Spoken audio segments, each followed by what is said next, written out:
Welcome, ladies and gentlemen, to a new episode of the X Button, Season 5, Episode 41. I am your host, Alejandro, and making his bi weekly return, the Dispatcher. Hey everybody, I'm your homeless NBA star, Paul.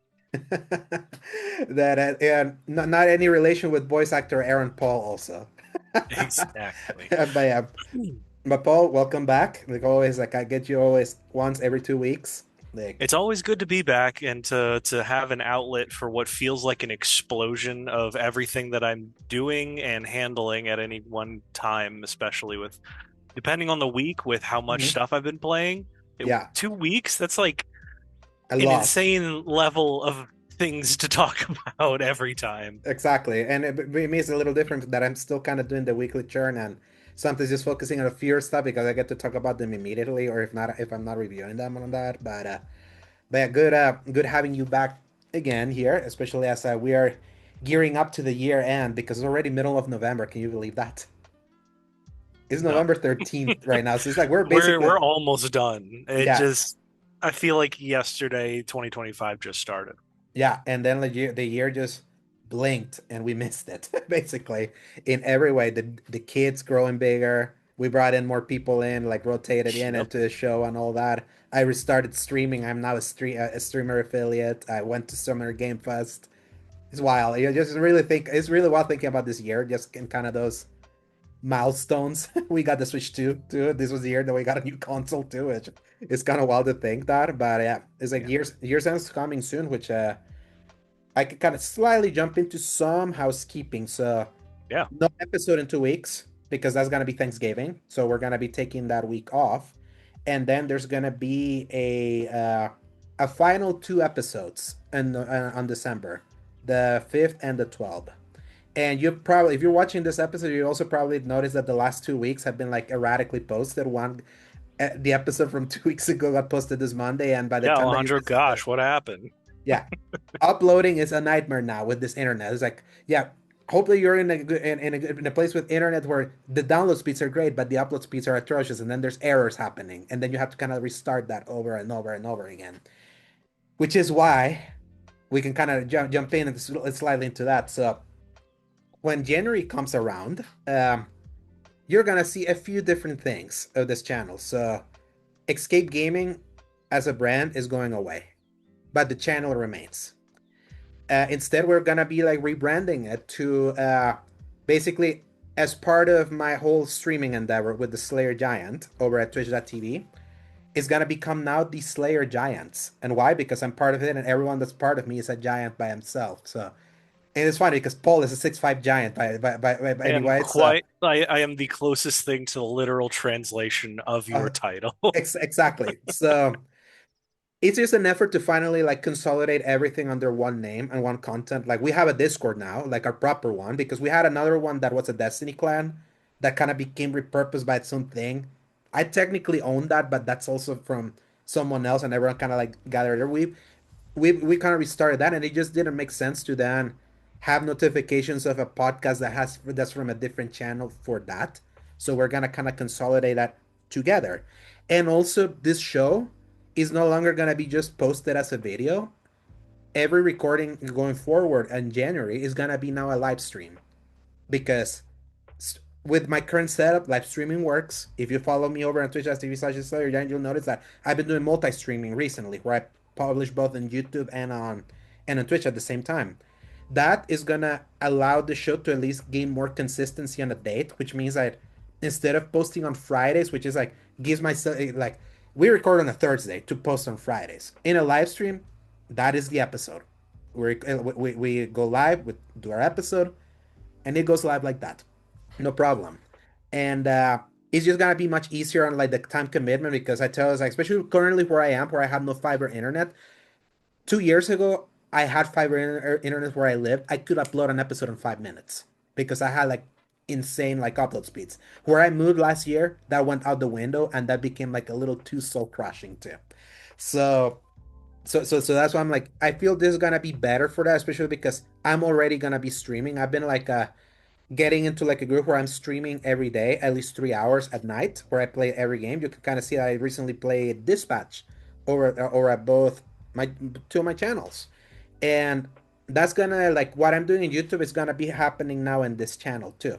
Like I'm gonna connect it to like my own Twitch, and that so that way it hits on both for people that want to see it on Twitch, for people that want to see it over in YouTube if they want. That's kind of where it's gonna live. Really want to see the differences in what we chose, and we'll probably talk about it at some point on this episode, even. Exactly. Oh yes, and then like the podcast, the X Bottom podcast, I am repurposing it more that I am going to do it with Paul. And that means like his bi-weekly commitment continues. So the show every Thursday at 5 p.m. is going to go live on January going forward, like every 2 weeks.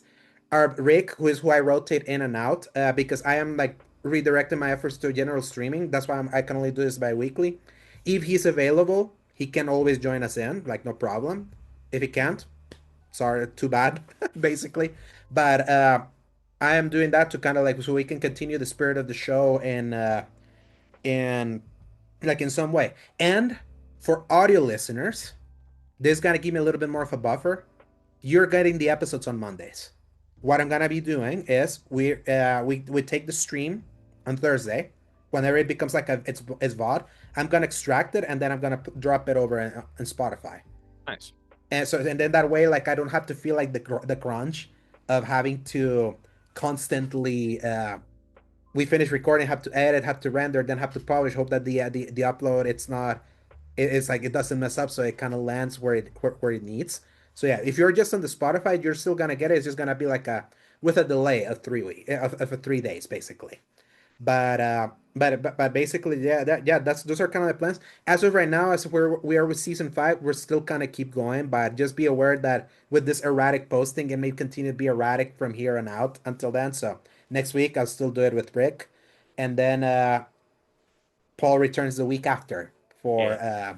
for December. Though to be fair, Paul, like I mean, you may have to like at least so you can be in the final episode of that week of that year. I'm gonna see See what if I you can do see about if you that. can do like back to back, just the final two, because the final episode is gonna should concur with the Game Awards. Hmm. So we may have to like push the recording maybe because it's Thursdays that the Game Awards happen.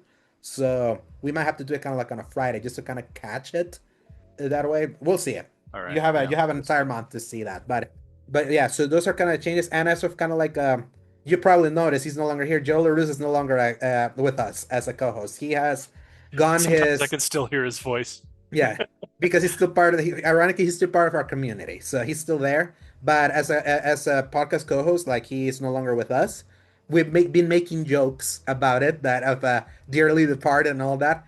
He's doing his own thing. He started his own podcast. You can go follow him over at Power Joseph. to you, Joe, if you can hear. Yeah.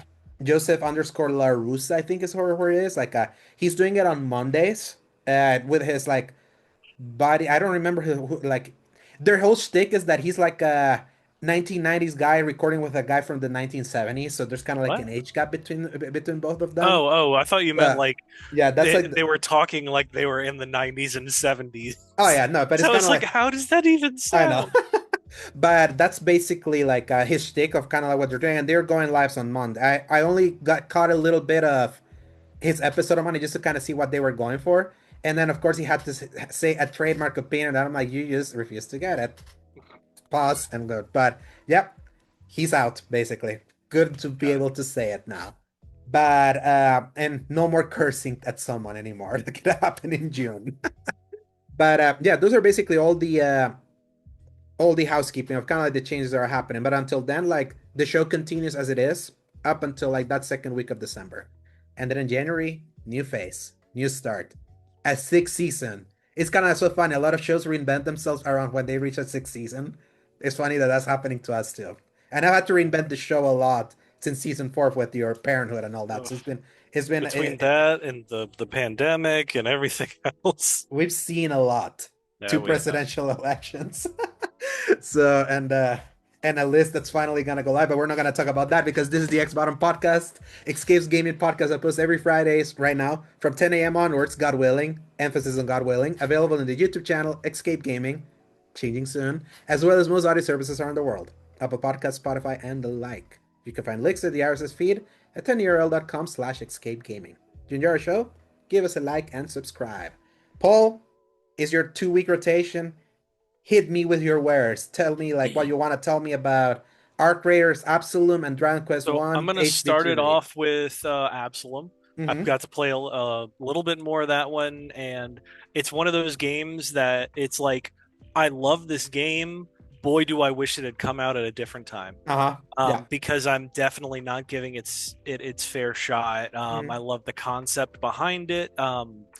I really am getting more into the vibes, and they gave this one quality of life change that I feel so many beat 'em ups need, is that it's a dedicated dodge move in whatever direction you need. So you know how often you're in a 2D side scrolling beat 'em up and you're like, Mm-hmm. okay, I'm definitely going to hit this guy, and you whiff the punch because you realize you're a little too forward or a little too back from him. Well, in this one you just circle down or circle up and you do this quick little side step that puts you exactly where you need to be at all times. But man, just the square, the triangle mix and matching, and this is from a guy who's only played one character out Mm-hmm. of the four. Still have not unlocked the other two, though I've encountered a third.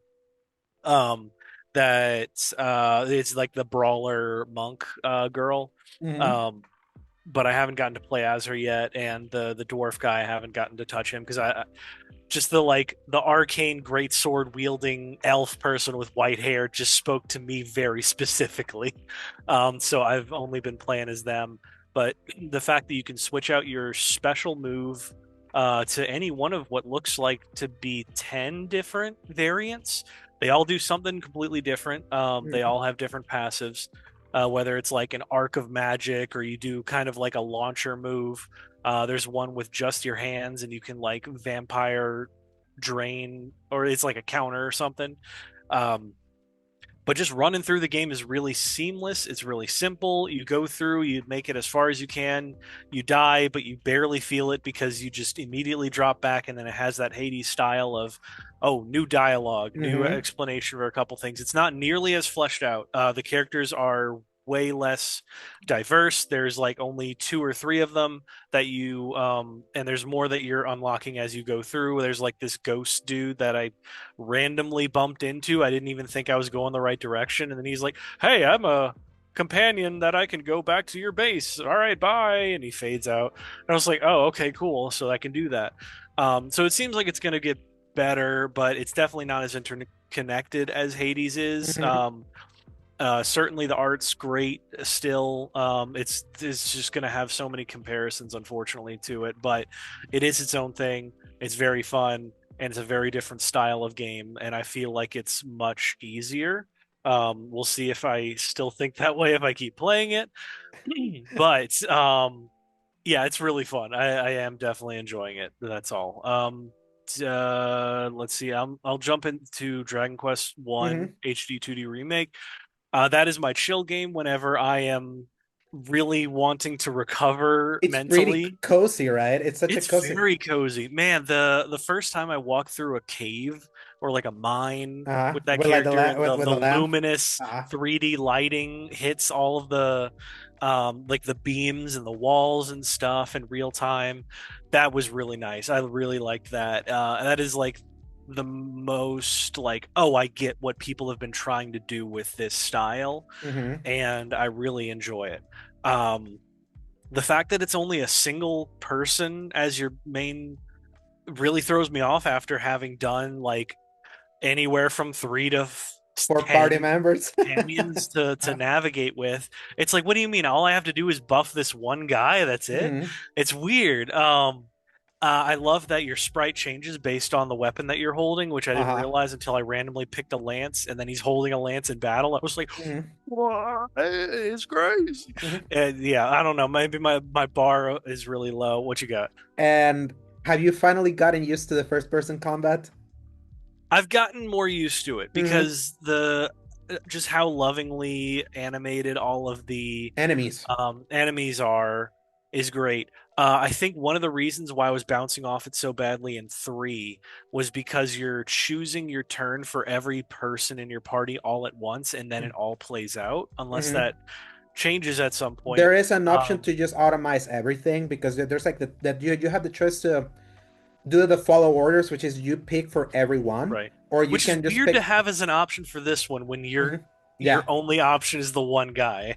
It, But it's it's good for yeah, if you just want to automate like automate the battles because you just press attack and then you just kind of let it play out and let the right. AI kind of choose for you the ideal Yeah. the ideal I attack scenario. With And how complex some of that gets, I can see why that's a more why it's a better option for some of the other games for mhm, sure, especially for like I don't know. I mean, 11 was fine. It was really slow choosing for every character all the mhm. time. Yeah, it can happen. Um, I automized for my three companions, but I would usually keep my main hero as the only one that I would do like its own abilities because sometimes like oh, for two sure. because you're not playing two yet because of course you're playing No, one like two at least is just four companions total because right. three Because they're all family members. because they're all family members, so they have kind of like a set a set style to them. So it's good to lead them as their own thing. Them be like emphasize be full frontal assault or whatever it's called, or show no mercy. I think is what it's called. So it's basically they're gonna do their Mhm. strongest attack regardless of what it is. You can even Just be like burn through whatever the resources are to get to it. yeah, you can even be like do strong attacks, but don't use magic, and like those are kind of like the presets that you can give them, and that can help speed up the process. The only thing that you always have to kind of keep in mind when because this is you're not gonna feel it as much right now, but this game, do you remember how much the agility stat mattered in Expedition 33? Yeah. How agility is what determine when in your turn like Mhm. you're gonna go. How often you went. Exactly. So Definitely starting to feel that because some of the other enemies are getting like two to turns on ah my one. And I mhm, was like, oh no. And it's the fact yeah. that I can't go first in some encounters kills me immediately. So, Exactly. Yeah. It's ah, something if you dig up a lot and you find the agility stat and you build and you beef that up. And the thing with Dragon Quest is that this is a very traditional like square RPG where you cannot get too granular with. I leveled up. Let me put allocate uh allocate this XP to specific stat. It's just like automatically like yeah, it just beefs gives up you everything. everything at once. And the only way to like allocate stats if you find seats like seats of luck, seats of agility, seats of Yeah, strength, I've and started finding a few of those. that's like the only way you can kind of like specify. Okay, I'm gonna like just put that and then one because you can allocate all those seats to your one guy. That's much easier and much cooler to be like, okay, I have more control of this because then with the other ones you'll have all those limited seats and then you have to like be very choosy of where you're gonna go uh, with if you want to get beef them up either with an armored piece that boosts agility or things like that. Like then you have to kind of like be more strategic like a normal RPG would, but it's Yeah. also pretty like it's pretty there's a lot of depth because you probably I don't know like how far you are with Dragon Quest 1 like the way your magic and your abilities can develop in these games are nuts. There's so many abilities, like so many that you can I get. haven't really gotten a whole lot of them because I haven't felt the like the understanding of like why would I do that instead of just attack or use magic, you know? Hmm. But there's a lot of abilities that you can get, so Hmm. it's there's just a lot to figure out and kind of gather to just understand what's going on. Hmm. But it sounds like there's a lot of crazy things going on. I mean, I bumped into this random bard looking dude that's like, "We're gonna meet again," and Uh-huh.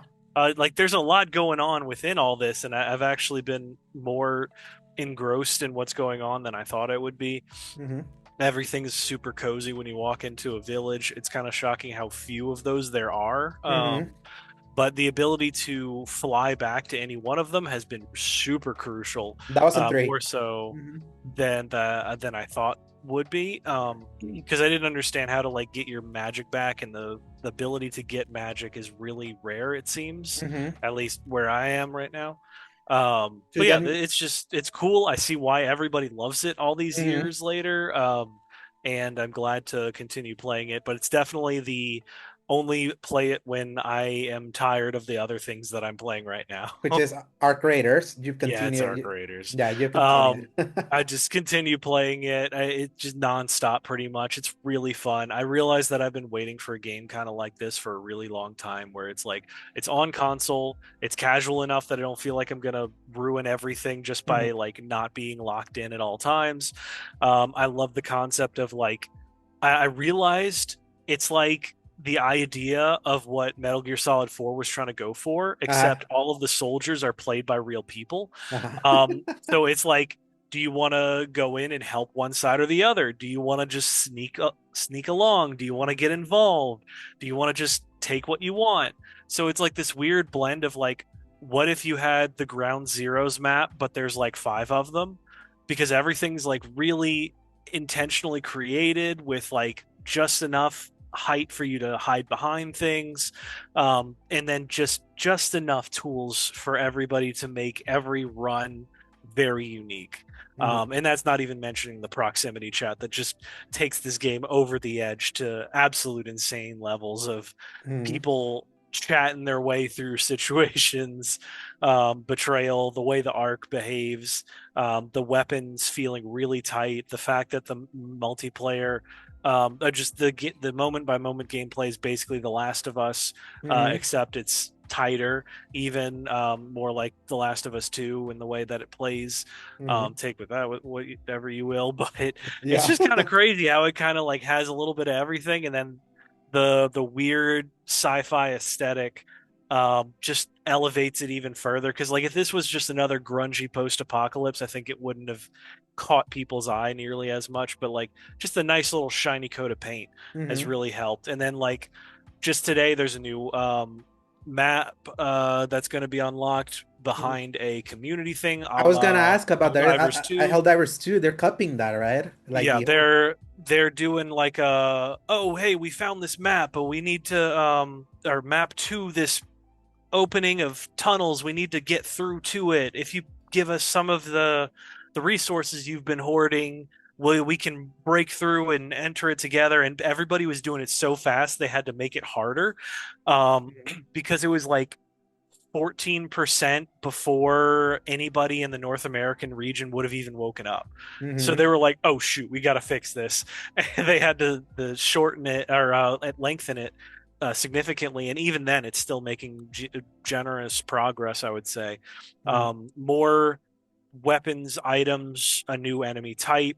The new map is going to have a very specific arc enemy Hmm. by itself, which sounds like horror night, just absolute nightmare fuel, because it's called the Shredder, and it is a close quarters enemy, and the Okay. map is almost entirely underground in tunnels. So there's going to be, what I picture is like that wall from that one Destiny 2 raid Uh-huh. that turns a corner and screams and runs at you and just crushes you. Uh-huh. And that's kind of what I'm picturing. Nobody knows what it looks like yet because the map's not unlocked yet, but it sounds like there's going to be some crazy stuff going on. Hmm. Um, and then it's just they added, like, it's not dedicated matchmaking, but they added a duos priority. So if you and I were together, we're not going to be more likely to get locked into trios only, Hmm. which is what the case was before. I'm sure eventually, as people like trickle out and get filtered to other games in the future, that'll probably change. But as of right now, it seems like whenever whatever you pick, you're going to go into exactly what you're going for.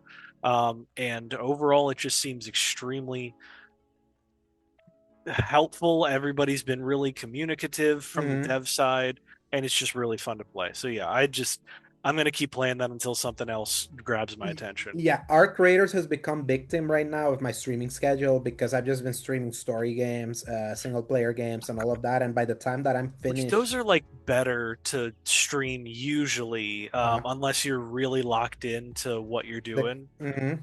But the Dark Raiders is definitely a good alternative. But that's the thing, is like you got to be really active. You got to be chatting and Mhm. talking. Yeah, Um, I've considered be like if I have nothing to play, like hit you up and be like, hey, kind of like what we did with Helldivers that one time that you Rick and I like stream, like I was streaming it, while all of us were right, playing it. That seems like a perfect one to do all of that. It's just that definitely. this is such a busy time of single player stuff, and I've been like catching up on stuff like my like I'm playing Bonanza still because that's a game that kind of got away from me, and I'm like we're getting close to game of the year like conversations. I have a feeling that one's gonna be there, but I kind of want to at least see it through to the end because you finished it. I haven't, which is wild to me that that's one of the few like I turned to say I'm gonna ask you like if you have a list of the games that you have beat because I need to see like how many you've beaten that I haven't to see like if I can catch Um, up on Well, on I've that. got my stuff right here. Mm-hmm. If I can scroll down here. Okay, so Mm-hmm. Do you want me to list them or Yeah, just number them? Okay. no, you just list So them and I'll be Ready like, or I beat that. Not, Okay. Yeah, that's Doom the like Dark Ages, I haven't beaten. That's one. Mafia the Old Country, I beat that. Monster Hunter Wilds. I'm pretty Yeah, sure we both beat yeah, we that. both beat that. I did not beat Xenoblade Chronicles X. So let's Me see. I neither. didn't get the didn't beat that. Didn't beat that. Um, like you don't really beat Battlefield 6. DK Uh-huh. Bonanza. Yeah, that's true. Of course, then Dispatch, which we both beat. Mm-hmm. Ghosts of Yotei, That Arc we both beat. Raiders, Yeah. Shinobi Art of Vengeance. That's the Bet you third one. haven't. Mm-hmm. And then the other two was Death Stranding 2 and Clair Obscur Expedition 33, And which you there you both, go. So there's three games that you have beaten that I haven't that I think I which is could. feels like a big deal for me. And it is because like remember 4 years ago we made it like when we I've were come such a growing. long way Yeah, from like beating 2 games in a year or something crazy like that. exactly. So it's like you and the fact that you did it with via Parenthood too. That I think that says a That's lot. So crazy. Yeah. and there's a couple long games there too. Like Death Stranding 2 is Mhm. long. That's E33 is not really that long. It's like No, I definitely put more of just like an average amount of time in there, but Death Stranding was a big one. Silk Song, I still put it in like mm-hmm. 70 hours into, and I Yeah, haven't beat, and I'm not entirely sure if I ever will. yeah, yeah. I I'm not in the mindset for it at this the point. revolving door is officially kind of rotated out for that one for Mhm. now, So and those, yeah. So I want to focus on those three. So I'm gonna knock out Bonanza. Like today, I'm streaming Bonanza after we finish recording yeah, this. definitely finish that because that it's just like you remember Mario Odyssey where you were Uh-huh. like at the time, oh my Oh, the gosh, that end. was the craziest Uh-huh. final level I've ever seen. It's And just they, like that, oh really. man, and that's the thing. Like Eddie Kale from our Discord chat, he's like, "Do you know what happens?" Like, I only know that it's a crazy ending. I don't know what happens. Like, I'm surprised you have not gotten spoiled. I'm like, It's thankfully, crazy, yeah. there has been such a busy year in general that it feels like so many games take over the conversation so quickly, even from the surefire things. Like no one talks about Death Stranding 2 anymore. After a lot of people are showing all the crazy gameplay and like how much people are loving that. E33 has stayed in the conversation because the discourse has Oh, evolved it's just beyond that tons. game. Like about like JRPGs and all that. I feel like that the discourse has like overtaken that game beyond it just being a great game. So that's why like there's constant chatter about it. A game that I feel like got completely lost that I'm seeing a concerted effort right now for people to be like, don't forget about this one, KCD2. And that's one that I have installed again. I have restarted it. I am in the stealth section of when you're like bathing yourself with Hans, I think is his name. I don't remember that. You're kind of showering and then you kind of have to like sneak around. Like that's super early in the game. It's like it's around the tutorial. I'm back in that spot. Okay, gotcha. The Because I only made it all the way to the point where you kill some people that came looking for you, and then you have to kind of like either shovel, like dig up a grave and do alchemy. That's kind of where I stopped, and I was like, Oh yeah, okay, yeah, yeah, yeah. I was like super early, and that game I was like, I'm not feeling it, and I feel like it seems like I have no pretension that things gonna win at all because I know who votes for these things, and Hmm. a lot of people have it against Daniel Babra, the the creator of this game, because he was a pro gamergate dude back in the day. So you know, like people that votes for these things tend to be very activist in that area. So I don't think that I feel it's gonna get its nod because it's still one of the highest rated games of the year, and a lot of people that play it. I put Kingdom Come Deliverance to my Twitter, so just started looking about opinions. So many people were like, "This is one of like the greatest Western RPGs that I've ever played. This is like Witcher level, Red Dead Redemption 2 level." I keep hearing that stuff, and I remember you were liking it too. And then like a lot of those like long games, you just trailed off. I think Monster Hunter derailed you, if I remember. Yeah, it was a little bit of that. Actually, there was three reasons. That was one. The other one was I played like 70, 80 hours, and then I got to the second region, and I Mm-hmm. just felt like I had really experienced all the game had to offer me Mm-hmm. because I spent like a good extra 10, 15 to 20 hours playing like the side content for that because I was afraid that I was never going to be able to go back Mm-hmm. because it just kept warning me and all that. Uh-huh. Yeah, I can So imagine doing I that. played all of like the really boring side content right in like a burst of things. Um, really didn't like that. It's Mm-hmm. so by the time I got there, I was just really kind of done. And the last one is that on like the loading screens will change based on the point of the story that you're in. Hmm. And there are like two topless women in a bathhouse on Oh, one of those loading screens once you get to that second zone. And I was like, nope. can't get away with that one. Yep. Gonna shut that off. So I was like, maybe one day I'll go back to it, but I can't get away with that Yeah. being front and center for several seconds, like a GTA style And, opening. and for people to understand how Paul plays, like literally every night, he has a dual TV setup. He plays on a smaller TV, and there's a big TV next to him. That's what his wife watches. They both spend time together all the time. So whatever Paul's playing, his wife can watch. So he's like trying to keep Yeah. the content as like as prude free as he can. Like he wants to be a prude. Trying to keep it to that as possible, which is Yes. going to be really funny when we talk about our other games as Yes. well. But we'll Exactly. get Yeah. to that in a sec. I don't think there's anything else that I want to say about Arc Raiders, though. Hmm. Do you want to share anything about your two first? Yeah, kind of like I was saying with Bonanza, I've made it to the I'm now at sub level 1400 and I saw that it's 1700 sub level. So 17. Okay, because I it, knew there was getting kind of close, yes, and because I remember I told you I was like in sub level 8, it feels like I'm in the end because that was the point where you have to go back to the other sub levels to look but for the nope. president, but nope, it's like there's still more.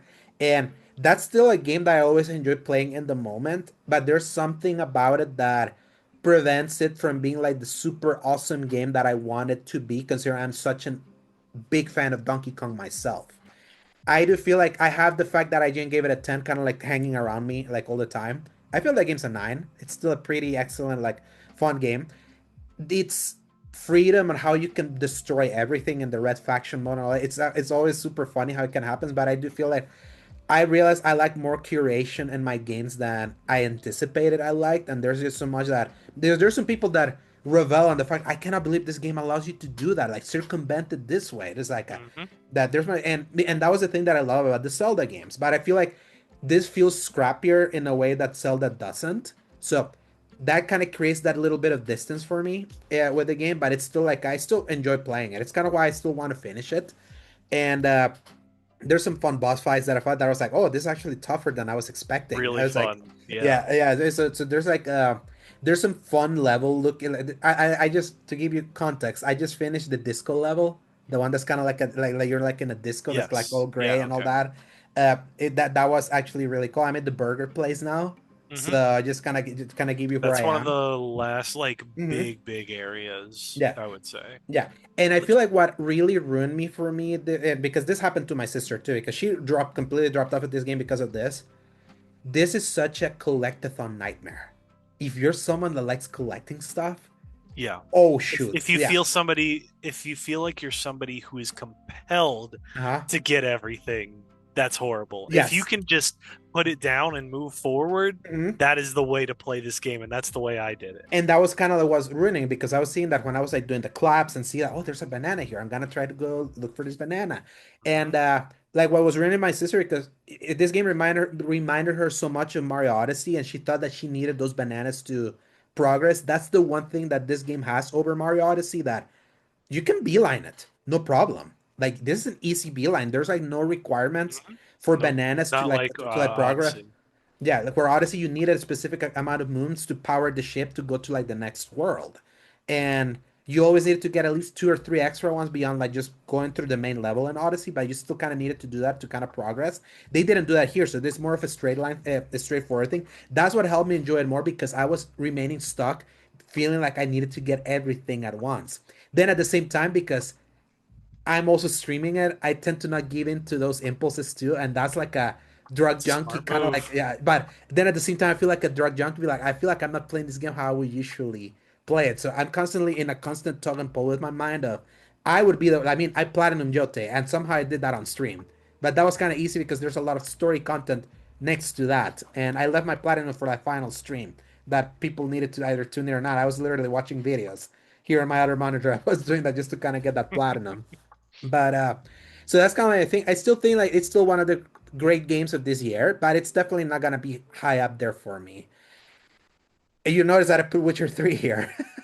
Yeah, So so I saw that screenshot you posted randomly, and I was like, I think I know exactly where that is. That's the frying pan yeah, side quest, it's the isn't it? frying pan side It's quest. so funny I could catch that Yes, immediately. because that game that game has such memorable side quests. I tell you, it's like that game. Like you forget what a great side quest is until you go back to The Witcher and you play some of these side quests. Like I just did the one of the demon ghost at the at the well. They kind of Yep. have to find the remains and things like that. It's like Mhm. yeah, it's And like then you could, if you don't do it right, the ghost will follow you.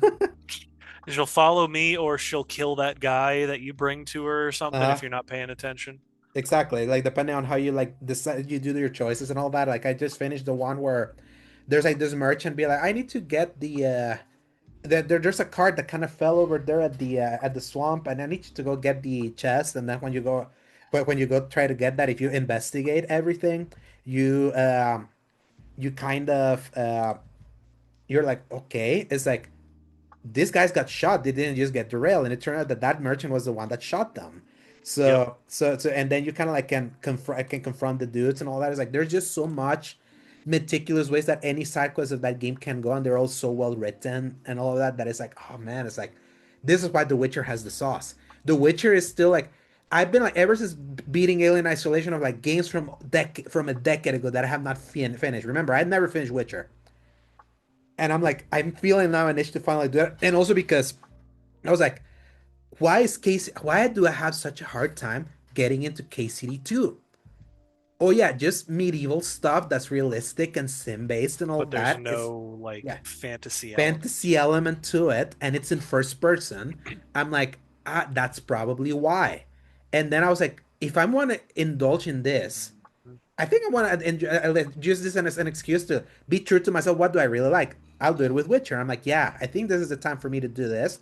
And I need to find games that I play off stream so that I don't like want to continue playing whatever I am streaming. Because that's Right. always that was a big problem that it did. I noticed on myself when I was doing the Shadow of the Earth tree streams when I tried streaming last year that I would play, but then I would just keep playing after stream, and I would do a lot of cool stuff that I would have saved for stream. So Yeah. I trained myself really well with Jote. That at least I did a lot of the side stuff outside of stream, but that was also very painful because I was like, I want to continue the story, but I kind of want to continue on stream too. So that's always there. So I found Witcher 3 as that kind of game because I was thinking of doing a Cyberpunk 2077 also playthrough as a stream game too, based on like the votes that I put in our Discord. But other stuff kind of came out this week, like including Lumens Arise that I got to like I got that code early, but I didn't review it, but I could stream it or like whenever the game came out. So I did that on Tuesday. Uh, but yeah, so I think Witcher's gonna be that off-stream game for me. I'm kind of like in the mood for it right now, How and it's far such did a you end up getting your first round through? after the first time you play a Siri, just to kind of give you an idea. Okay, yeah, that's really early still, but Yeah, it so is still like a beefy level of time I going did the through it Bloody all. Baron, like I did the Bloody Baron quest. That I can tell you Right. I did. I think So I remember we talked about that one. Is yeah, that's somehow the I early wouldn't say parts. low point, but Mhm. it's definitely like each arc of the story is so vastly different from the previous one, Uh-huh. which I really appreciate. I think I was just so tired of running through that freaking swamp Uh-huh. by the end of all that. But then, like, once you go through Novigrad, you're going through it so much that you're once again like, I gotta get out of this freaking city. And then you go to the Viking area and you're like, this is just amazing. I love this. Yeah, Um, but but it it's it's so so like, good. It's so good. I yeah, think it's a game is so good still to this day that I'm like, yeah, it's like I have played enough games that have aped The Witcher 3, Horizon, the Assassin's Creed game, like the recent Assassin's Creed RPGs, and it's so clear that Witcher was a major inspiration how they do side quests, even when they have Ubisofty-ness to it. Kind of even like Rebirth. That's also a which game is the that's still fact that if you ever have a game with unique side quests, it immediately is called, oh, it's got Witcher-like. Witcher-like side Yes, quests. it is a there's a reason it's such an influential game for a reason. And I don't hate the combat like a lot of people do either. Like I don't know why. Like I found it fun. Maybe it's because I'm so tired of Souls-like combat now that it feels refreshing. Even though it's like that's its combat is more in the vein of old Assassin's Creed almost, like the old style, not like the newer ones. So Yeah. I'm finding that very nostalgic. So that's what I'm gonna be playing. But enough preamble, Paul. Dispatch. Yes. We bit the bullet on Dispatch. Have we gotten it at that point last time you were on stream, or did we get that after? Because I think we did it after, right? Because I don't think we talked about Dispatch No, at all we two knew we weeks were ago. thinking about it as a November Uh-huh. purchase. We waited till episode six, five Five and and six six. were out, Mm-hmm. and then that's when everybody came out of the woodwork going, "Wait, y'all, this is actually really good." Mm-hmm. Um, and I was like, "Well, that's pretty far into the season, so all they'd have to do is land the plane for it to Mm-hmm. be really good." So yeah, I think this might be something, and I've been really feeling like Telltale stuff is a little bit hit Mm-hmm. or miss. Yeah. Like the fact that it was going to be kind of a another commentary on the superhero genre was like, okay, Mm-hmm. I feel like we could be going somewhere with this. This is the Mm-hmm. idea that there's like a dispatcher that could send Uh-huh. So, superheroes here and there. Of course, it's run by some of the best storyteller people in the business, mm-hmm. partnering up with Critical Role, Mm-hmm. and then having several of the cast members be Voice actors. Mm-hmm. voiced in the in that cast. So I was like, at least I know the performances are going to be really good. So Mm-hmm. then it was just kind of like a no brainer to like throw the halfsies $15 to that Mm-hmm. concept. Boy, was I blown away by the level of storytelling that was capable in such a small package. Like you do something like this over several seasons of a show rather Uh-huh. than 8 episodes of just the coolest stuff you've ever seen. Mm-hmm. Um, the just great performances, great storyline, and then ending with such a bombastic Final Fantasy 16 style Yeah. end battle. Oh With man, some of the greatest hand-drawn 2D, 3D animation, like in anything that I would put against even Invincible. I would say that the quality of this is even above like what's oh, in the 100%, Invincible TV show over in Amazon. which is just And heartbreaking for that side of it. It's tricky because it is all 3D, hmm um, but it is in a cutscene and not in engine, if that makes uh-huh. sense. So it's like not it's fully pre-rendered. There we go. hmm But it's really interesting how they pulled it off. And you know what it kept reminding me of? This was Ruby, no, Ruby from no, Rooster it was Teeth. actually it is the adults only version of Iron Man Armored Avengers. Oh my God, yes. Armored Adventures, sorry. Yeah. From the mid 2000s, late 2000s. Or like Um, a much better like animated act. Remember the whatever Spider-Man show at MTV that ended on a cliffhanger yeah, yeah, that yeah, was yeah, like a 3D because I yeah. thought that thing was looked so ugly in its It 3D looks so ugly, animation. but apparently it was really good, and I Uh-huh. didn't know about that until like recently, honestly. Yeah, it got canceled, and it was like Yeah. it ended in such a horrible cliffhanger too. That I was I cannot believe this is how that show ended. But uh, but yeah, to me like Dispatch was like it started catching my attention when literally every of the streamers that I followed was playing it. Everyone was talking about it. Everyone was like raving like as a oh my god, this is like an out of nowhere game of the year contender. I was like, really? Like, I knew that it had the talent because I knew that I had heard that it had former Telltale people that gather and made the studio ad hoc. And obviously, I had my interest based on the trailer that we saw last year at the Game Awards. And yes, then I kind of raised my eyes when some of the voice cast included Alana Pierce, Zachity, and Moist Critical. So I Yeah. was like, When a that's lot of people were like, "Oh man, they're getting that. all the YouTubers," Uh, but of course, all of them gave really good performances too. all of them were so good. So it was like it wasn't even like a that could have been an easy stunt like casting just to be like, oh look who we got. But it was like Right. everyone kind of gave it their all. What Dispatch underlined to me was that I am not tired of superhero stuff. I am tired of Marvel and DC stuff because I know it so well. There is so Specifically, much the fact that there's very few examples of Marvel and DC where they're actually doing real unique. storytelling. Yeah, like Like when they're allowed to with like the Absolute line right hmm now, it's like some of the coolest stuff you've ever read, but or they're DC just not or DC Black Label when they're trying to do right. something unique, not in continuity and things like that. And there's just so much ground that you can cover if you try to think of original stuff that obviously like you have your archetypes like by being a superhero stuff you're always gonna hit your archetypes like even having here a miserable Superman but in a different way. At least it's not an evil Superman or Yeah. just a pitch perfect Superman. This is like a depressed It's like Superman. if Omni-Man was incompetent.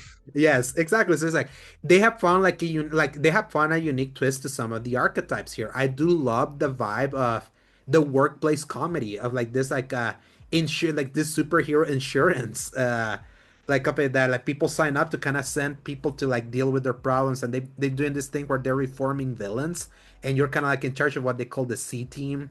And so it's kind of like a version of the Suicide Squad almost, obviously, but not like sending them to their deaths and things. But But you can kind like of legitimately, it's what is a better example of that? It's like if you actually got people into community service, but uh-huh. they're just ex-villains trying to do better, but Hmm. they're all horrible at it. What I was the most surprised at is like the first trailer made Robert and Mecha Man as a concept more like a, oh, he's just like some dude, but Hmm. then turns out the game comes out and it's like he was a Justice League level Hmm. Hero. a hero getting dropped out because the second your team finds out who you are, they're like, "Oh, that's a real hero. Oh, Uh-huh. shoot, that's actually good." Like they change up immediately once they find out who you are. But it's crazy. Just yeah. Sorry, if you were kind of in the middle of a thought there. Yeah, because I mentioned how it's kind of like a version of the Suicide Squad, like what they're kind of Yeah, doing there, but it's not really the Suicide Squad, but it's just kind of like a reforming the villains to try to get them to do good, but you're not doing it for the government, you're doing it for this insurance company. And I just love how well written, how well drawn every character is. Like every character that I kept meeting that had more than a few lines, I was always compelled by them. Like I gotta like invest immediately. immediately. It's like it was so it could like it immediately invests you on Robert Robertson's like plight. I like how the choices in this game, because here's the thing that Telltale eventually got really bad at, that they stopped doing that this game didn't fall into that trap, making choices that just feel like coloring a paint book, that it still leads you to the same thing. It feels like the choices that you're taking actually have real consequence, and it actually makes There's you a like few that yeah. I feel it the for that case. Some of them it's very like what flavor of Mm-hmm. conversation do you want to watch, but it's Yeah. very much the dialogue will change, Mm-hmm. not the actions Yeah, but as there are a few much. times that where things completely pivot, that I'm like, oh, I now want to see how this goes, both in the romance that you True. pick, Um, the hero that you have to fire early on. That's yep, yeah, which does change a very significant portion of that last part. mhm, The other person you have replace whoever you fired mhm, does change things quite a bit. uh-huh, Um, I think it was I think I liked my choices, but that's the thing. Like that's where you choose what you pick, and then you think back and go, "There's no way it could have played out any differently." But yes, it could have because yeah, like there's so many clips now that I'm watching that played out very differently based uh-huh, on like kind of an innocuous line that you might have picked instead of a different one. mhm, Um, where, for instance, for me, even though I was very much simping for Blonde Blazer, I did yeah, not end up with anybody. Uh, really, yeah, oh wow, because I picked like she was coming on really hard right after that first date, and she was like, "Oh, do you want me to be Blonde Blazer? Do you want me to be as myself?" And I uh-huh, was like, "Let's pump the brakes real quick because also I've known you for like 2 days." uh-huh, And it ended up being like this really amicable, like, yeah, you're right, let's chill out a little bit. And then because I just kind of didn't jump at any other opportunities uh-huh, immediately, I ended up with neither of them, uh-huh, but both of them really respecting me, which apparently is a difficult thing to get. I think it was like 7% of people uh-huh, did not end up yeah, with somebody, I but would, also I didn't ruin anything because uh-huh, apparently it's harder than you think to save Invisigal. uh-huh, Where I did like a full hero thing. I got the you are the hero that everybody deserves. You pick the right answer most of the uh-huh. time. I'm an ant Um, I became an anti-hero because of my choice at the end. I had a feeling you would be, and a lot of people did, it sounds like. Yes. But I was, Actually, I think more people chose being a hero than being an anti-hero. And my thing is that I flipped my script, because I said to Chase, which is Jeffrey Wright's that you character, wouldn't kill him. that I wouldn't kill Shroud. So I did the opposite. Oh, you said I that you told would? him that I was absolutely going to kill him. And then in the end, I was like, no, I can't do it because everybody's watching me. Uh, I am, I am literally the paragon that is uh, like the blueprint of what they need to be. I need to show Uh-huh. them what's going to be right. Yeah. Oh man. And also it was like, well, he'd fired his one bullet. He's not Uh-huh. any threat to anybody else. I'm gonna just let this slide. Mm-hmm. Although what I didn't do right at the very end of that last battle, turns out I was doing out of the entire show or Mm-hmm. game, that last battle was where I did the best, it said, Oh, out of really? all of that. Uh-huh. And I still failed because of one mess up that I didn't notice. And you know Uh, how it does like an auto fail if you have uh-huh. too much in one? I did that at the last one Mm. and it auto failed and I lost the last bit right before I could beat the guy that I had fired earlier. And I was Uh-huh. just so mad because you No. can't cancel after you've So, activated it. do you fire the bat? I did. I fired sonar Yeah, because I fired I Coop th- myself. I thought it was going to make more sense to keep her because Slight she spoiler, was which by fat. the way, slight Yeah. spoilers, but we need to talk spoilers. We have to, Yeah, so you we've know. kind of talked about like the Uh, death of the last villain and stuff, so we exactly. So kind of yeah, got it's into just that. gonna be spoilers. So yeah, just skip ahead until a few more. But yeah, let's not hold it because we're not Yeah. gonna be able to talk more about this anymore. So yeah, But yeah, so so like I fired sonar because I felt like Coop had speed and intelligence, and that was two things that nobody else on the team had. uh-huh. Besides, like Invisigal had intelligence, but then she had speed, but then she had the combat ability. Hmm. So I kept her because sonar seemed like an idiot. I kept Um, Sonar because I developed his abilities early on. So I was like, I already invested in you. I'm not gonna let you go. So mhm. cool, you go. So that was kind of my choice. So And that is like a completely different fight, it turns out, because I uh-huh. get like thrown into a building and it's all underneath and Hmm. dark and Yeah, with Coop is all in the sky, that battle. right. So Does Blonde Blazer still show up for you? yeah. Okay, yeah, Hmm. that part probably would be the same. But yeah, it's a completely different fight. I really love the way it played out. I felt so bad for him because for her, it's more like she's a hardened killer and she's pissed because you picked him over her, which is very fair. Uh-huh. But for him, it's like he doesn't understand why, so he's just hurt and really upset about it. Hmm. Um, but turns out you could, if you had weakened them beforehand, you could stop them from going to jail. Yeah. Uh, If you don't beat him, if you don't beat them, they still go to jail at the end. So Right. So mine went to jail. And he was like, "Oh yeah, we same. might be able to, but we're gonna let them sit in jail for a little bit, for a few months to let them think about what they've done or Hmm. whatever." Yeah. Yeah, that was crazy. As for the romance, I would say that I fell head over heels with Blonde Blazer early Of on. course. It was like so hard. Obviously, like she was a walking HR violation with all that was happening. But Honestly, both of them are. yes, but I would say the game, like even when you're like pursuing fully the romance with that Blonde Blazer, it's like It it really it, pushes you to it Invisigal, basically which I was is like one yeah. of the complaints a lot of people have had because it's really one-sided. Hmm. Um, I I feel like it's because it's like whenever you do something with Blonde Blazer, it feels like it's just kind of cut out of it's like a vertical slice, and then you go Hmm. back to the real plot. Hmm. But in Visigal, it's like you're fully in what is going on with her Hmm. involved with that. I hope that we could get All the backstory with her and all that. yeah, they're really focused on that. I saw somebody calling that she was the one that would have planted the bomb on you because that's the only way it could have Uh-huh. appeared.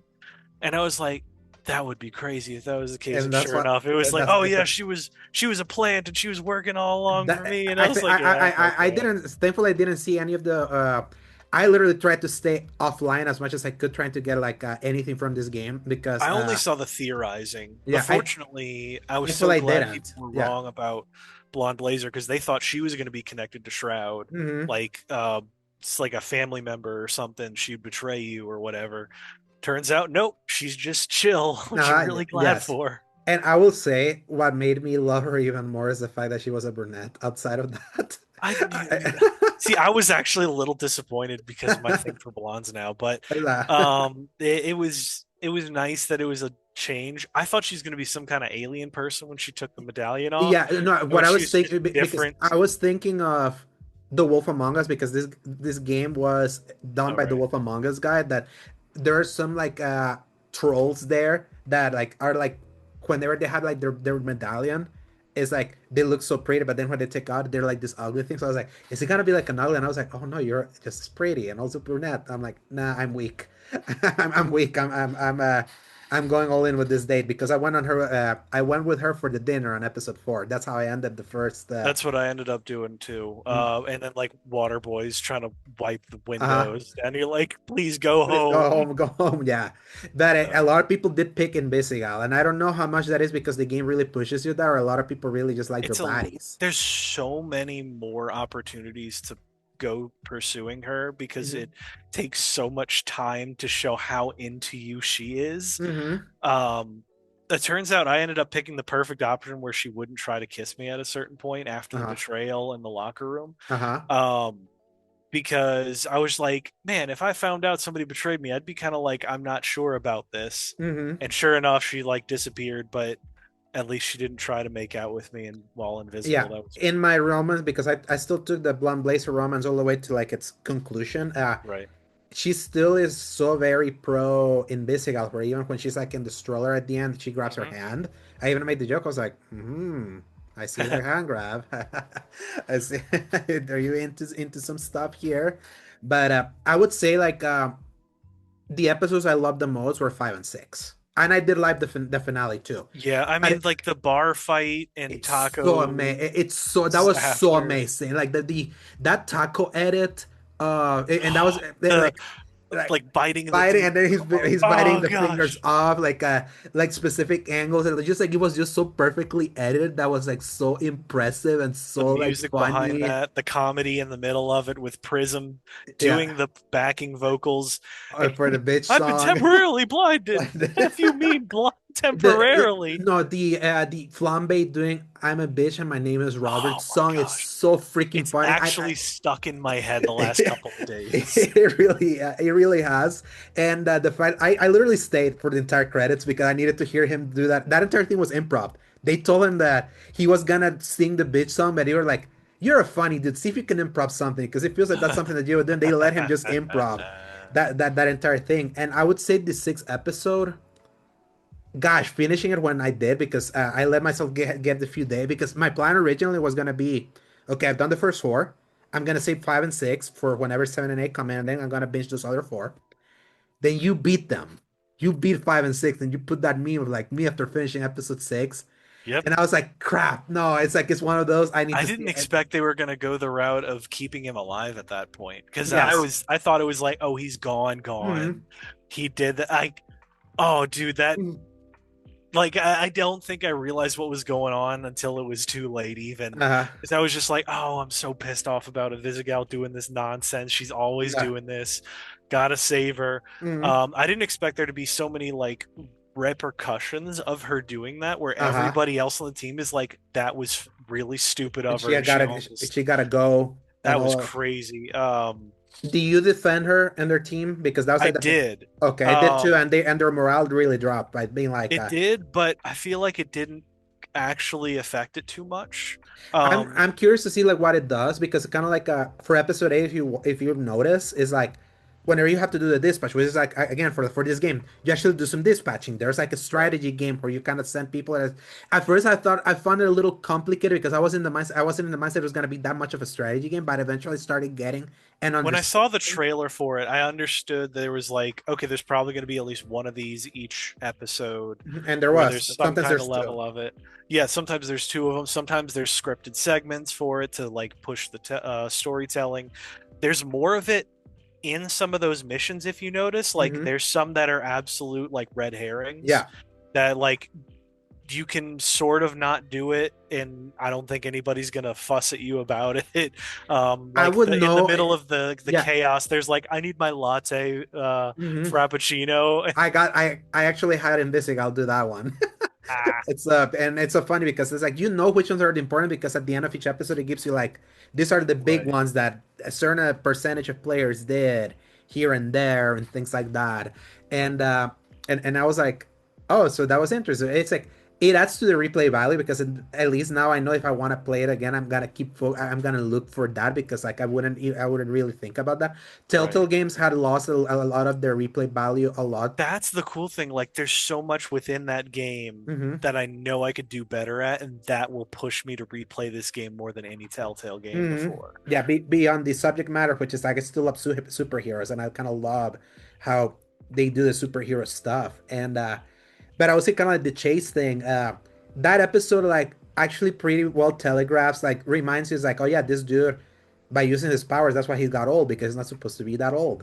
So the moment that when you're like in that final scene where Investigal goes by herself to that warehouse and Shroud Oh, shows out of nowhere, and then he was like, crap, crap, what we're gonna do? And then suddenly he has Beef, the little beefcake of a dog that is the cutest thing, like so in his cute. lap, and then he just looks over and chases like, keep up. I was like, oh no, No, oh no, no, no, and no, no.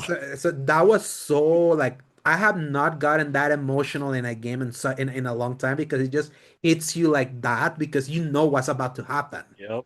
and then it happens, and then he just drops, and then he just leaves you like that, like for Like the I don't even know if it played any music after that. it It's didn't, just it he didn't, it dropped uh, and and he that was was mute, it. and he was muted, and then the seventh episode, even though it reveals, oh yeah, he hasn't quite died yet. He's kind of like in a coma. Mhm. It has a certain that episode has a weight and a heaviness to it Oh, because so much it's weight. The so fact it's that like Waterboy like slams the the chair to the the to the vending machine. everybody's at their wits end at this point. It's And just even then, like even too when you're much. dispatching, like it's raining, you can see it in the screen, it's raining, It's and even then raining. halfway through that dispatch, I think it's who do you get, Waterboy or Phenomena Man? Like when they let you pick I picked Waterboy because I saw how annoying Phenomenon can be with his depression thing uh very I briefly, and I was I like, I'm picked gonna give this guy a shot. yeah, I picked Phenomena Man.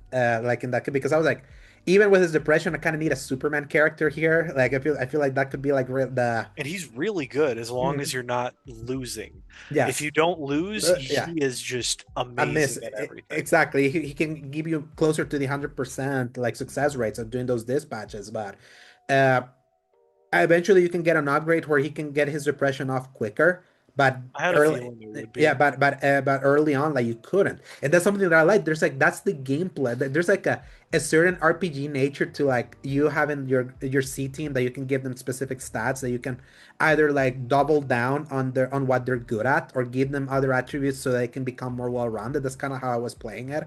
Like it was funny enough. I needed to give Invisigal more charisma because I was like, man, you're such a bitch. Like you need to be more charismatic. That was kind of like my thought process of her. And I Yeah. realize how much of a charismatic character, or like how much of a compelling character Invisigal becomes like throughout that story, like with like the specific story beats and things like that, and how well Laura Bailey plays that character. What's Oh, dude. funny? Yeah, what's funny is that Laura Bailey originally played Blonde Blazer. Yeah. She got cast for The that roles were role. switched or Yeah, something. yeah, halfway through when they were trying to cast, they were like, "Hey, Laura, we know you already recorded for Blonde Blazer, but we really we think you would be great for Invisigal. Like, would you be down to Wouldn't it be the?" crazy if you could like if they could release a cut of the game that had the rules reversed Mhm. again? Uh-huh. I wonder how different that would sound. Oh yes, but here's what's funny. Originally, I thought Blonde Blazer was Laura Bailey. She sounded so like there's a certain like intonation to her voice that I was like, oh, I think that's Laura Bailey's character because Huh. especially because they put the romance. Don't forget the way this game got announced had or Aaron Paul and Laura Bailey on stage flirting with each other, and everyone was like, "Isn't she married? What's going on over there?" She's It's like, very good at that. yeah, she's very good at being like a very flirty person. But Laura Bailey just has like some of the. There's a reason she keeps getting cast as so many. Like her versatility is so good. It's so funny Very. because Neil Druckmann he intentionally he didn't want to cast her for The Last of Us Part Two because she I had understand why. yeah, and she also didn't want to cast her for when she was Nadine or for Uncharted 4. I remember that, Yeah, but she auditioned for it before she found out the uh-huh. character, and then she wanted to back out of it. Exactly, because she was like, Um, I'm not black. She was like, I'm yeah, not black. And then when they had it in the animated connection, and then Neil was like, damn it, it's like that's the character. She just is like she just does that good. That's just that actress. Like what's crazy is like how much she can disappear into it often because I forget uh that Invisigal is her. But like if you listen to any of her Critical Role characters, it's mm-hmm, really funny how different they all are. uh-huh, Where like the Vex being the British stereotypical, but mm-hmm, then like the next one is like a perfect Russian uh-huh, voice. The third one is a Southern Belle. yeah. Like just pure opposites completely and personality as well. But so it's really funny when you see her in this, and she like ends up playing the same kind of voice most of the time. Yeah, but then you have Travis Willingham, which who he plays Phenomenon here, and Oh, so you can so always identify. perfectly. Yeah, he has his trademark voice, but he just has the knack to be like He's so good that I uh, could see him taking over mm, for Omni-Man's voice actor. What is I forget J.K. Simmons. Yeah, thank you, J.K. Simmons. Like that's how good he is at what he does. Hmm. But then I have to remember he was Cell in all of Dragon Ball Z, and Uh-huh. so I have to like, okay, he is really good at what he does. Oh yes, Um, there's a reason why like the voice actors in Critical Role are some of the best in the business. Do yeah, you recognize Ashley Johnson here? Because I didn't know who she played because I saw her in the I didn't credits. recognize her, but I caught everybody else. Uh, Taliesin Jaffe uh-huh. is the random bartender that gets shot. Uh-huh. He loves playing these like much lower level Uh-huh. characters. And then of course Matthew Mercer being Which Shroud is himself. so freaking good in this. It's funny how I immediately recognized. I was like, I heard Oh, Matthew I Mercer. heard He's in Matthew this. Mercer because it's like bearded Shroud because is in this bar right now. yeah, but like bearded guy. I was like, that's I Uh-huh. just should be Shroud and just like the art. Like if I have a slight disappointment that Shroud is just at the beginning and near the end, so there's like a huge chunk where Shroud is not much in that story, I but get why because of how like you have to build him up and stuff. yeah. And then like you're seeing more of his effects than him himself. Because Mhm. if he showed up, I don't know if there's any way that the team would actually be able to survive Uh, until the end of the game because of how good he apparently is. I was like, mhm. how is this guy so good? How is he doing this thing? And turns out, oh, he's got the prediction Yeah, nonsense he's that like he a could just. he's basically the thinker from DC, basically. So, um, and it was just, but that like when you get to that bar and you get like tortured in him, it was like there that way that entire scene played out and his but like in like his terrifying voice as like the villain as he's threatening you and your entire team and your Oh, he's so romance. It's good like at he's what just he so does, man. that's why he's such a quintessential like if you need a villain role, you probably get Matthew Mercer for this, even though he can also do I mean, now hero that he's voice. Ganondorf, Uh, like he's just so good at all the stuff that he does. mm, He just got that deep man. Oh gosh. But then like when he loses it, it's even uh-huh. better Yeah, because he's able to do that range of like I'm seeing the clips now where did you give him the real I astral gave him both. pulse, the I gave him fake? both. I gave him both. So I didn't do that. And but the one that I'm going to refer to is the one that you did, where if you Uh, give him both, he is so flabbergasted because and he was like, frustrated because he's uh, like, I can't tell the difference, and he hates not knowing it. uh, And then like the acid dude going like, maybe we could go back to the base and try the other. And he's yeah, shut shut up. up. Oh, it's great. God, there's so much good stuff, and I would say he did such a great job of being such a hateable villain that, and the fact that he threatened beef, like, oh yeah, I was like, no, That was it's great. like, I was I like, was no, it's so like, afraid, yeah, I man. was, they got me so afraid. I was like, oh no, because my thing was that when they rescued Chase, which was my only thing that I was like, I feel it would have been more powerful if he had actually died, at least kind of as it. But I also see the other way that I feel there's a certain catharsis of seeing that he found another way to become a hero that is not gonna kill him, even though it takes out Blonde Blazer right now out of the running because he's not wearing her diamond. Right. Because I was like, okay, we lost a little bit of the emotional punch. What could it? And they did it with the dog. They put it Yep. because they by threatening the freaking dog, you really feel they could go for it. It's like because I feel that they have established a tone that that could actually go. That's why I was like, I lost my morality there at the end when I got the chance to just beat the crap out of him when his thing malfunctioned. I was like, you threatened the dog. I'm John Wick here. You don't touch my dog. it's it's like that's kind of like where they nail it and how amazing that entire like how the animation of that extended fight scene between you with your mecha man suit back against him There's so and then the much entire going on team. in that entire fight, but it was so cool at every point with like your own plasma swords, your Mm-hmm. missiles, everybody getting in on the action. Where like I want to rewatch it all without all the input, so uh I can just sit back and watch it play out. that's how I'm gonna Um, because I'm gonna replay it. I'm still feeling like I feel like I want to do it again with the different choices. I'm gonna turn off the quick time events now. I just yeah, kind of for wanna sure.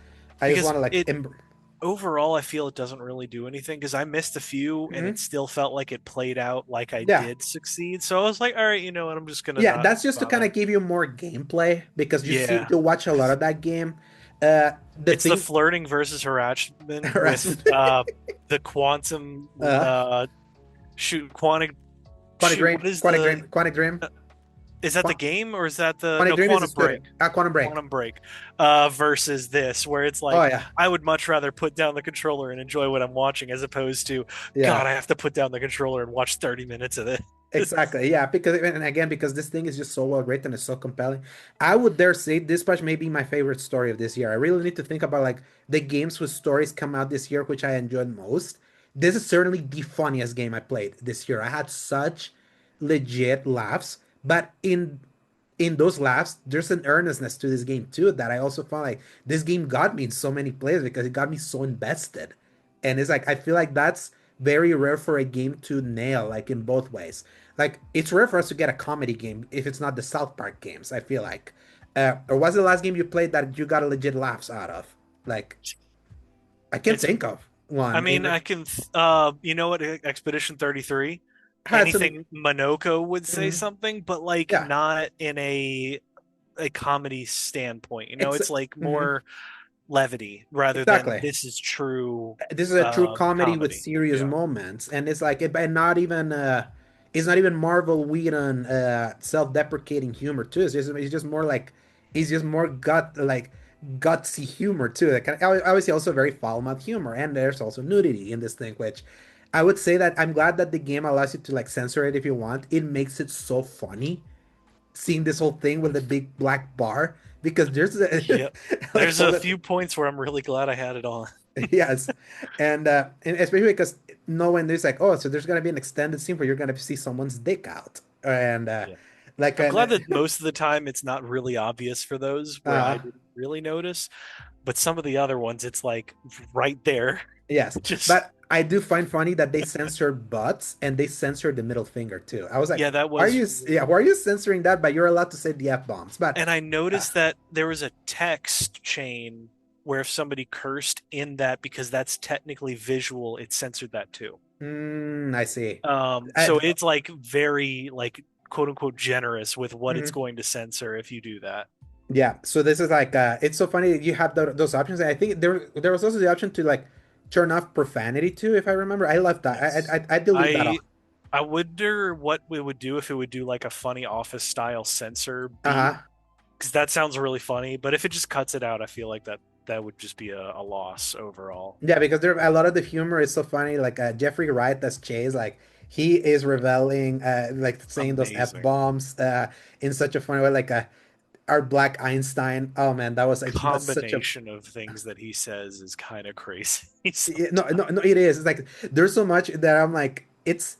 I'm glad that it's like, especially because we live in such a comedy in modern days feels like you just cannot get so raunchy because a lot of people just get so offended. And I'm glad that this game didn't pretend otherwise. You know, it was a comedy. It was like it's an adult comedy, so that means it's gonna like go for it with some of these Right. jokes, and it made it funnier in the process. And I actually want to see how it works without the cursing because I did do the I took out the license music, and I took out the Oh yeah. I because don't even really remember any of the licensed music. That's the funny part. and that's kind of want to see like what were the license songs that were there that they needed to get up because they enabled that for streamers so that The they don't only get thing the MCA. because the person that plays Prism Mm-hmm. is an actual singer, Singer. and they had during the bar fight. That's a licensed song that she's singing. Oh, okay, that's what that makes So sense. I wonder if that's what it is. Yeah, I know the bitch song is a license. It's a licensed song, and they said that they are putting out the soundtrack of this game, but that song is not gonna be part of that because apparently the license for that Right. bitch song I doesn't guess allow a because you cover. can't.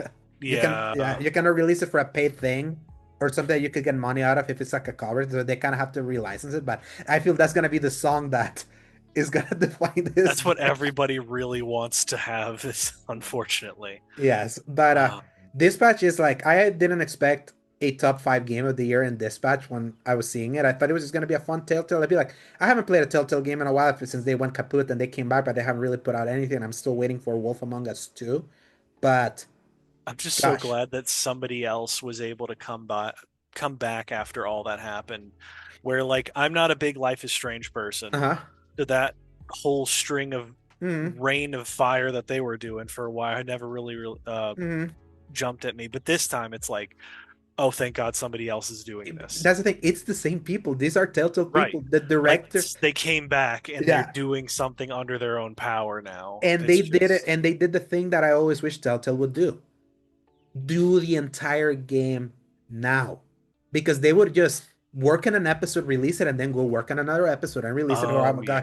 And Because this, so like months would pass. I yeah, months remember would that. pass, and it was like I'll never forget playing Wolf Among Us episode 1 on October 2013 with the big Snow White cliffhanger, Hmm. and having to wait until February 2014 for episode 2 because they were having such trouble getting that episode done because they were working on The Walking Dead season 2 at the same time. So that the pipeline was, and they had such horrible tech.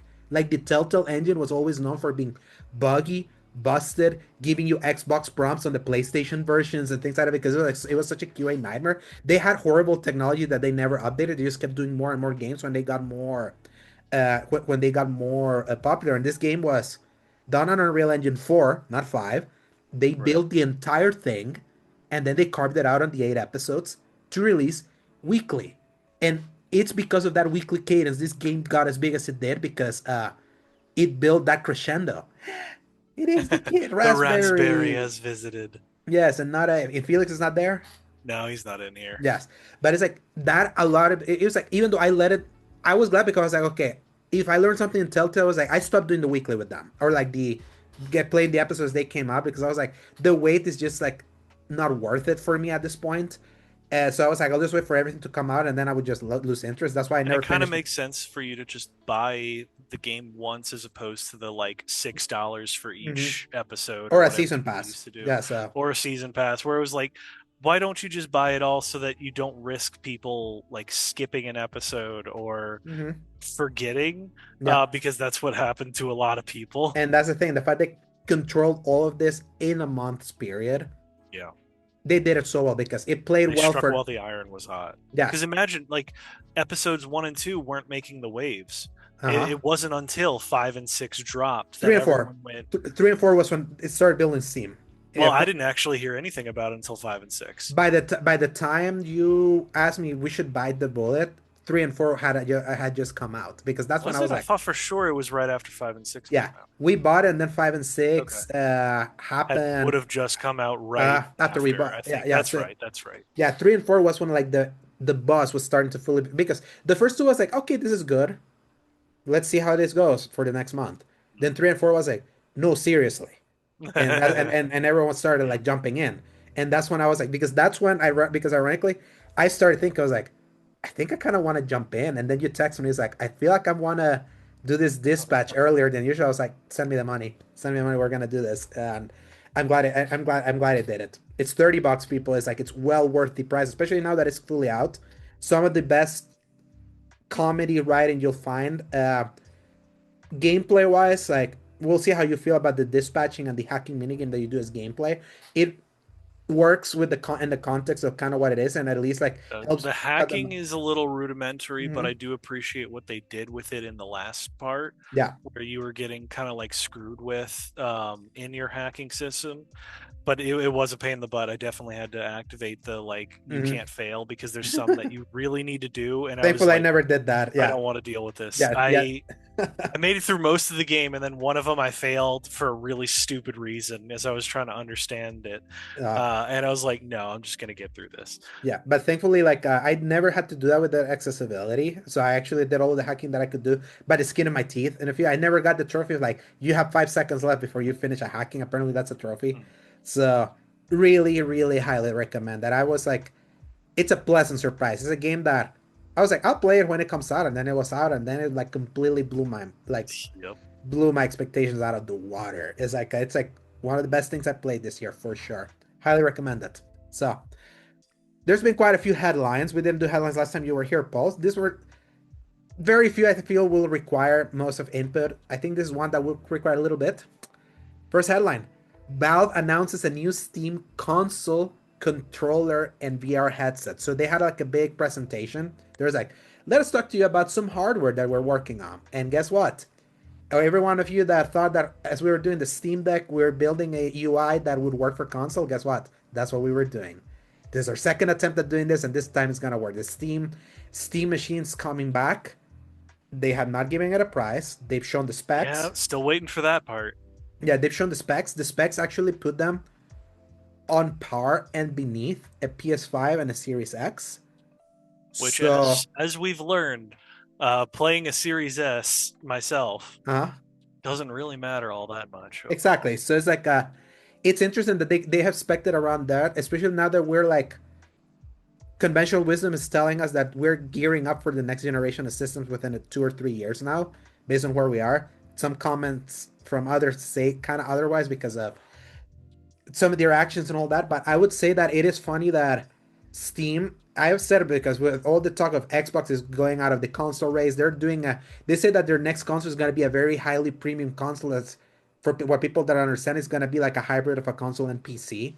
And you can already get the idea with the Xbox ROG Ally, um, of like trying to take like the Xbox experience with you, everything, and with like an ecosystem that takes the idea of the Switch, the on-the-go gaming, but then they also like the local gaming of you play on your TV, but you take it on the go and all that. But other people are like, oh, you take your Right. PC game and take it on the go. What that's kind of like what Steam Deck was doing. It's like Valve is fully embracing that, and it's beating Xbox to the punch of like that idea by releasing early next year. And the specs say that they're trying to keep costs low. And now like the big question will be how low? Because right now because right now a PS5 costs you $500, the digital version. The disc version costs 550. That got like a bump.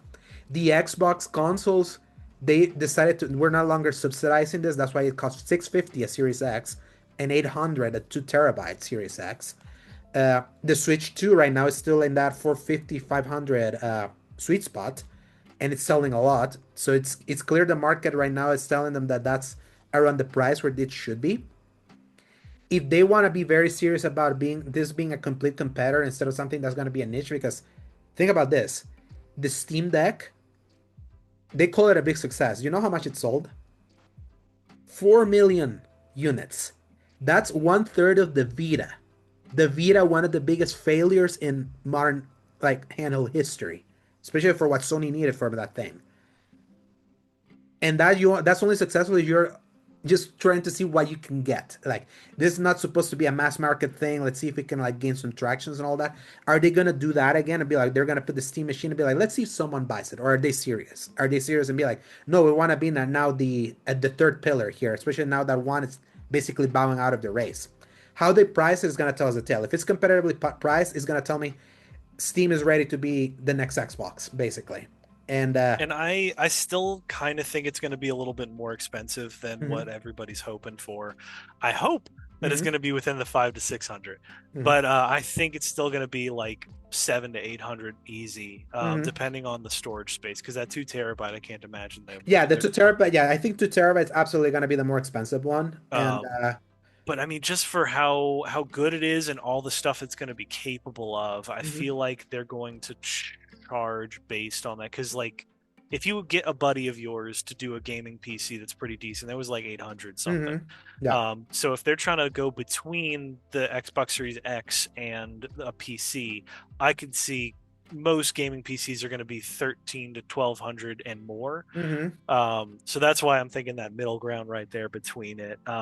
I'm just afraid that between the inflation mhm. and the weird tariff nonsense, we're Yeah. going to get just a little bit over what we're hoping, but it's going to be like a premium item. Mhm. That's what we're really hoping for. The controller is crazy Yeah, with it's how like the many Duke details are control. in It's that. like the Duke controller from the original Xbox that is like so big because they've added the I the mouse pads down there. But that's so useful at the same Mhm, time. I'm so glad somebody's finally starting to iterate on mhm. that kind of controller to make it more capable for You like kind PC of stuff. and you kind of need to because like the Steam library is so extensive, it's so big, I mean, but you there's try to so play any strategy game, uh-huh. You want to do, yeah, you want to do have that. to. Yes.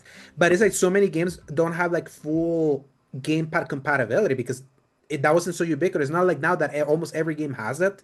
So if you want to go even further back, you kind of need that. And if you want to keep the entire experience of like try to make this as close to a console as you want, that's why they added that. And I think that's super smart to be able to do that because like I remember the Elder Scrolls 4 Oblivion didn't have full gamepad like support. The 2006 version, the remaster does, But the 2006 original version, I bought that on PC.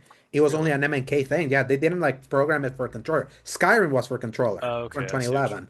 So it's like there's so many games from that old era that are still so popular. A lot of people love going back to those, but they were never like controller ready, and they're wanting the Steam machine to be like your entire Steam library is now gonna be on the TV, kind of like what it is with the Steam. And the big thing with that is that there's so many games that are still not compatible in the Steam Deck because Steam Deck uses Linux instead of Windows.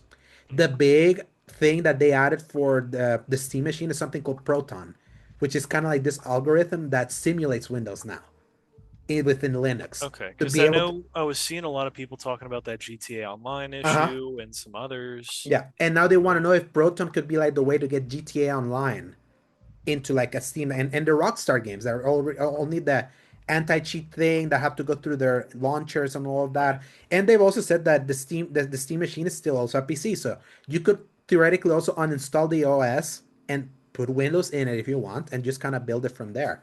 I wonder if it's gonna be modular, if you can like get it another RAM card or that, if it's gonna be like a already set things, this is gonna be like a PC. But them saying that the specs of how this game's gonna run is like the games may look worse than on PS5 and Series X, but may run better frame rate wise. Kind I'm of tells me, okay with that. yeah, it kind of tells me that. And to me, the fact that they keep saying this thing is gonna do 4K 60 with upscaling through FSR, which is basically being like, it's not gonna be the native thing, but we're gonna use the AI to kind of make it seem like it. And let me tell you, Paul, especially because I know you're like this. Sometimes you can't even tell what's 4K or what's 1440p. Like you don't Exactly. care. So it's It like doesn't. hearing that makes me realize that they understand that it's a very small niche, the ones that care the highest fidelity possible and all that, that have the money. Like if they want to go that, they have the money to go for the most expensive PC they want. If they want a market, they know that good enough is the market they want to get. The Steam Deck has proven. I have a friend that just got a Steam Deck. He's like, I know I'm getting the lower version here, but I'm taking it on the go with me. It's all here. It's the entire thing. And I tell. especially when it's portable, you Mhm. really don't need that extra level of fidelity. Exactly. It's like I feel some people just inherently understand that they'll take the sacrifice if it means playing something, and I feel like you've gotten there too. Uh, you play on a 1080p monitor, you eschew 4K gaming, you eschew HDR, like Yep. you don't care. So it's Yep. like there's so many in you. I see the normie that a lot of people are this, and that's why I'm hoping, based on the specs that they've said, they understand there's a lot of people like Paul that are Yeah. like that. And I kind of would like to get it because that would push me more into trying to get more stuff on Steam because I tell you the Steam sales poll and the family sharing plan that it's in Steam is insane. Like kind of what we do with our with that kind of like deal we made with the account sharing and all that. Steam does Yep. it even better. The sales Another there, family plan for yes, them. exactly. It's like the way you can like grandfather everyone into that, like the extensive libraries that exist there. The fact that so many Xbox and PlayStation games are now on Steam now is like I feel this would be the thing that would now get me to get a Steam Deck, because I know that you were like thinking about that during the work, like you're being like when the portal thing didn't work out for you because like your internet required a browser login. Uh, at work, so you couldn't get like the games that you want. The Yeah. PlayStation's working on a handheld too, so that's like Yeah. something that's still like That's where on it's really gonna have to come come down to. clear at this point. The Yeah, between me saving up money, is it going to be the next PlayStation thing that's going to be a a handheld handheld. native thing, or the Steam Deck, and I'm just going to have to start shifting over? Mm-hmm. I don't know what's going to happen. I don't know if I'm mentally ready for that, but we're Yes, going to but see. I tell you, I'm just glad that Steam is considering doing this because I don't want, like me that we're more in the PlayStation side. I don't want complacent Sony that feels that they have no competition. How do I know that at least they know that they're not alone? Look what happened in Japan today, this Right. week with the state of play.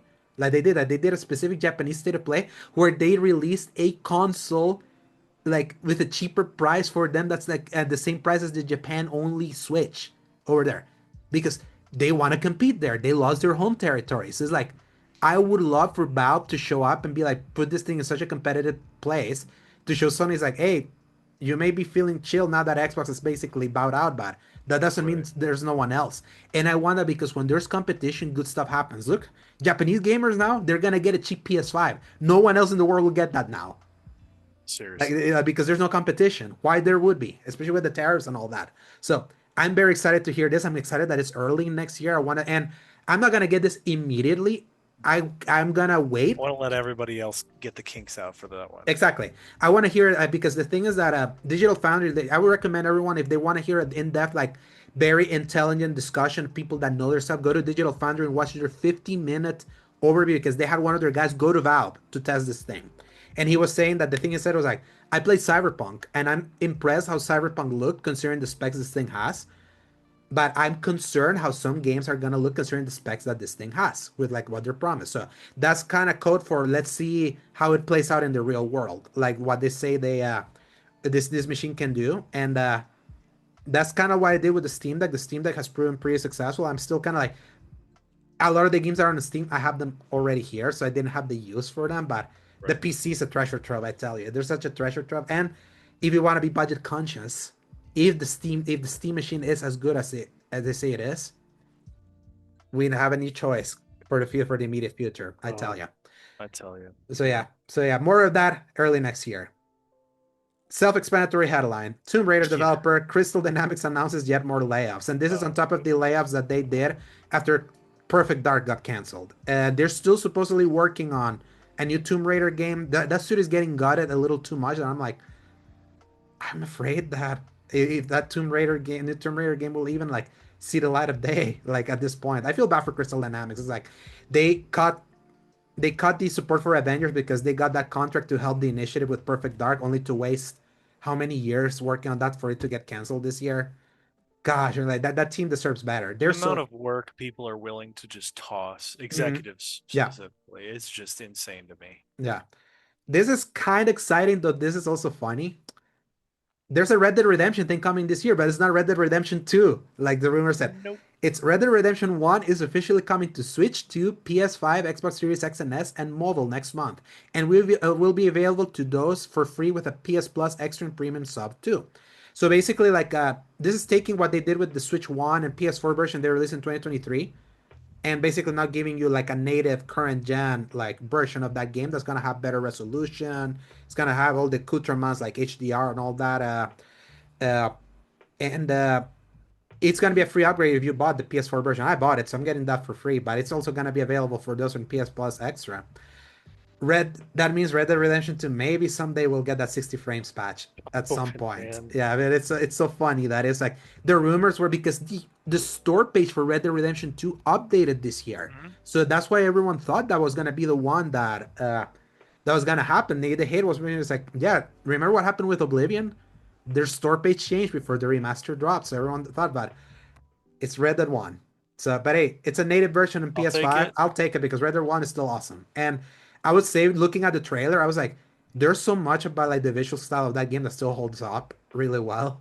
Like, it's actually kind of wild because they're not doing like a remake stuff. So it's like that's Right. actually like Rockstar. There's something in the water over at Rockstar what they do visually. Uh, Next headlines. These were two weird ones. The next Ratchet and Clank game is a free-to-play multiplayer shooter coming to mobile.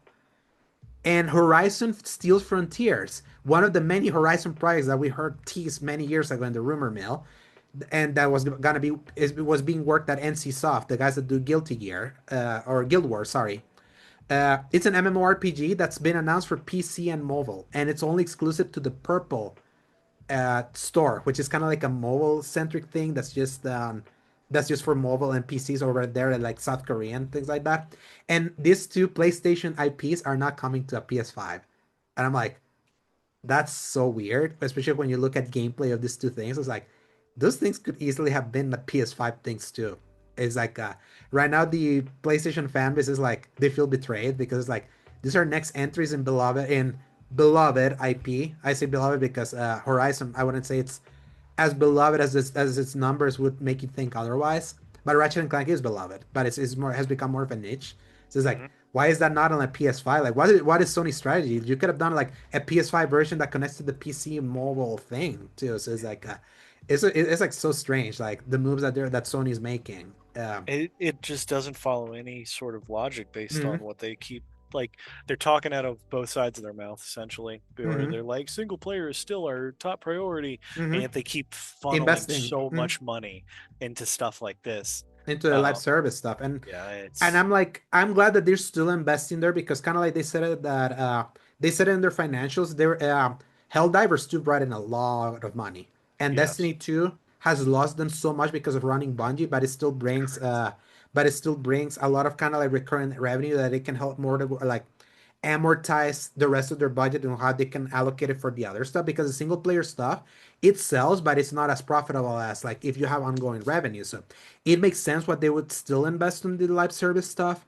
The problem is that they went all in on the live service stuff with Jim Ryan at the expense of single player stuff and all of that collapsed. So a lot of people are always left be like, where are my first party games over on PlayStation? Even though you saw that the tweet that I shared of somebody saying the happy 5 years for the PlayStation 5. It's like it's been a controversial yeah. generation, but it's like if you love playing games, you have to be very There's in so much stuff coming yeah out. yeah you have to be so ingenuine to say that there's nothing to play.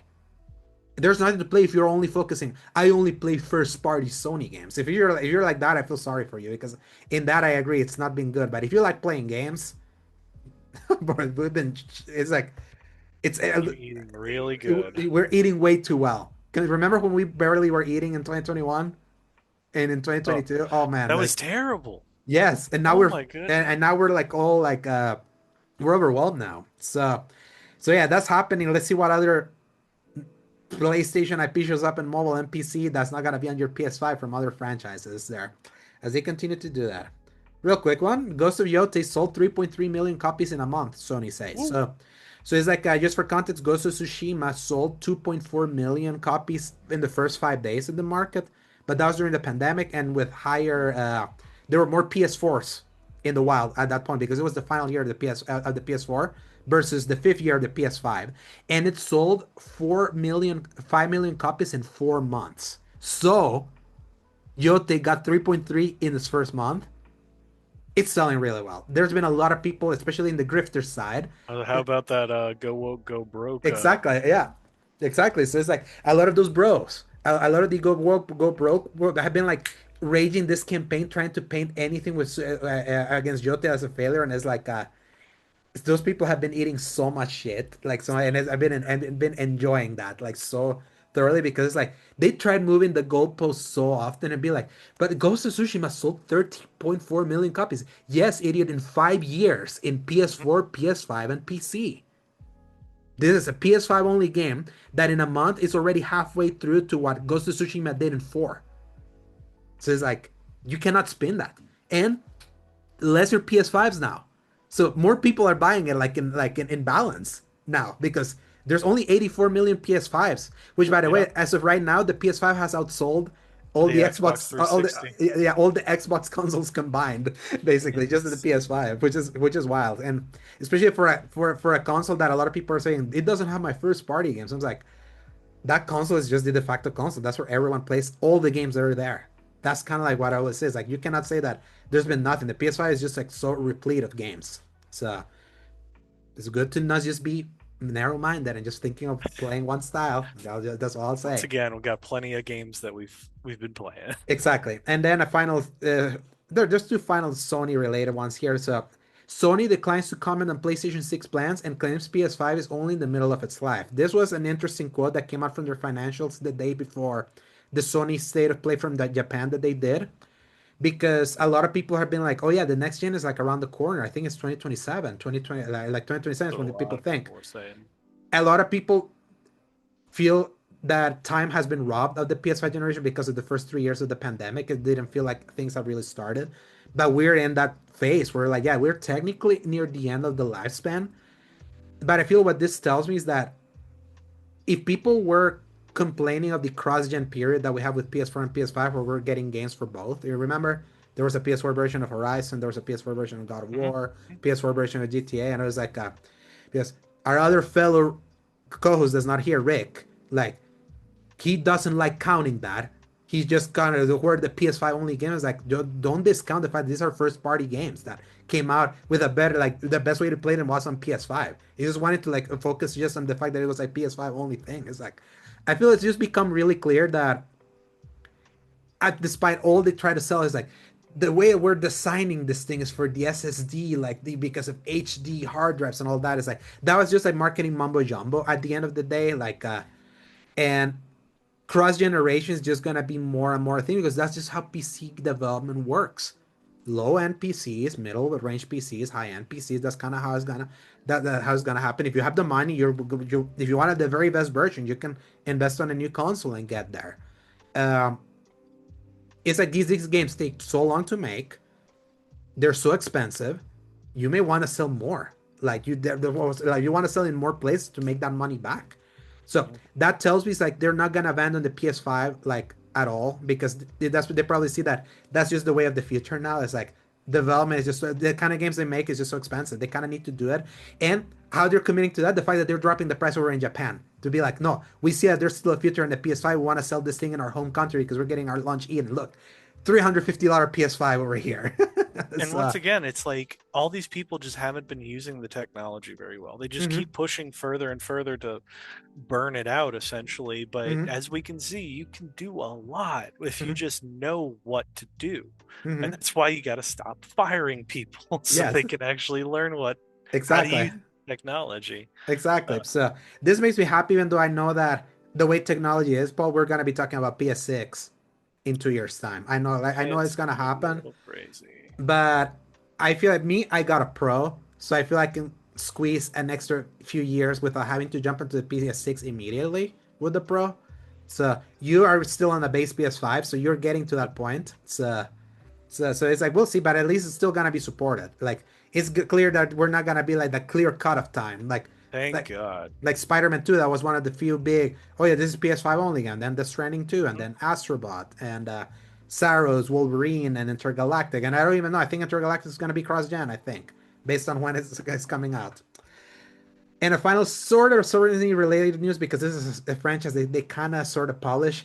But this is more Kojima. I think Kojima Productions has announced Death Stranding Isolations, an animated series coming to Disney Plus in 2027. Crazy that they're Eh, doing this right after announcing the other animated series they're also doing. right?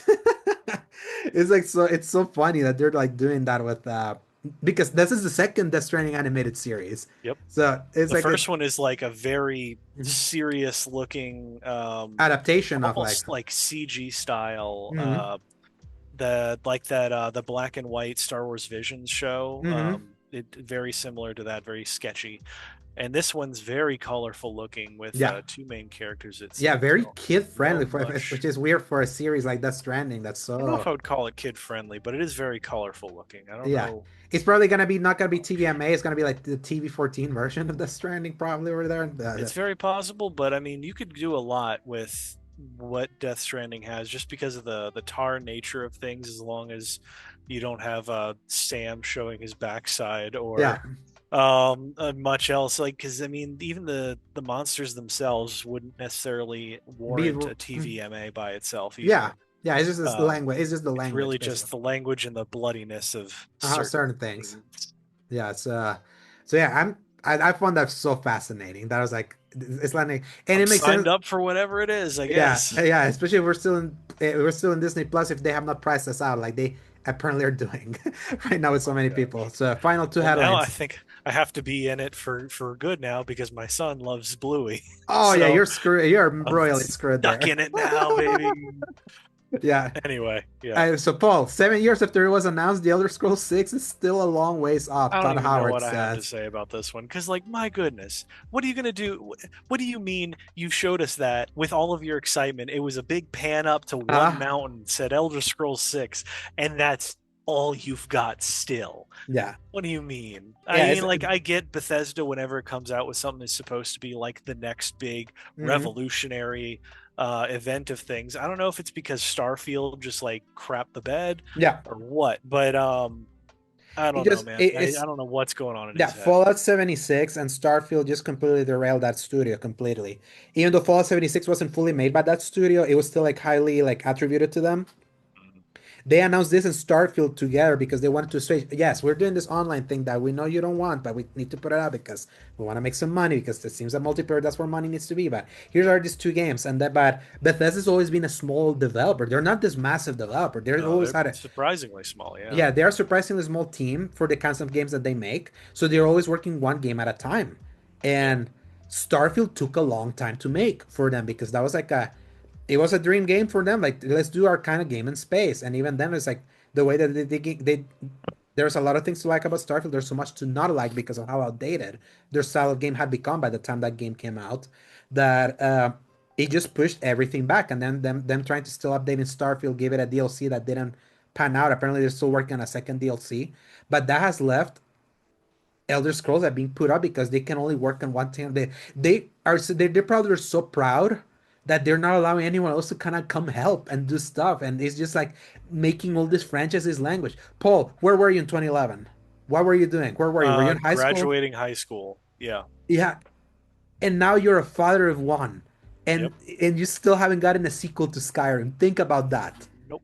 Yeah, I was in 12th grade. Like Not a I real one, that's yeah, I for was in the sure. fall. I was in fall 2011. It was my first semester of senior year of high school when Skyrim came out. And it's wild that it's like I went through college and most of my adult life and this still is not out. Kind of similar with GTA 6 which got delayed last year. Why obviously you were not here. It's like it is insane how long development has been for these franchises because it's like I don't feel like I feel bad for the people we've lost along the way too.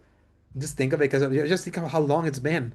Like or something and with how long it's taken. And it's like we're not getting any younger, we're getting older. It's like Yep. our mortal coil, it's like always There's always going to be something, and ever I'm present. terrified that one day there's going to be something I'm excited for that I won't make it to. Exactly. And I feel that is like hearing like this long ways off and this kind of franchise sucks for especially when we used to get these kind of games every 3 or 5 years. It was 3 years per Bethesda game.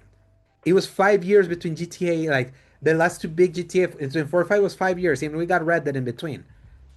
The fact that it's been that long, I feel like man, they gotta sort it out. Like it's like I don't feel it's like the long waits are like it's like worth it's I doubt like anything that they put. I even say this with GTA 6. I'm still like very curious about what that game does to the market. I don't believe it's gonna live up to 13 years of hype. I'll just put it out there. I doubt it. It's I impossible. yeah, it's borderline impossible. So and Speaking of 13 years of hype, is the Half-Life 3 rumors going around now that the Steam Deck's yes, going to be a the thing? thing is, but the thing is that I do believe that it could happen now because they could be like they could blue ball people and be like, you know, you've been wanting this for 21 years, Gosh. 21 years because 2004 was when Half-Life 2 came out, so it's like now the only way for you to play it is to buy this console because exclusives do sell consoles, regardless of what a certain group that's bowing out of the consoles,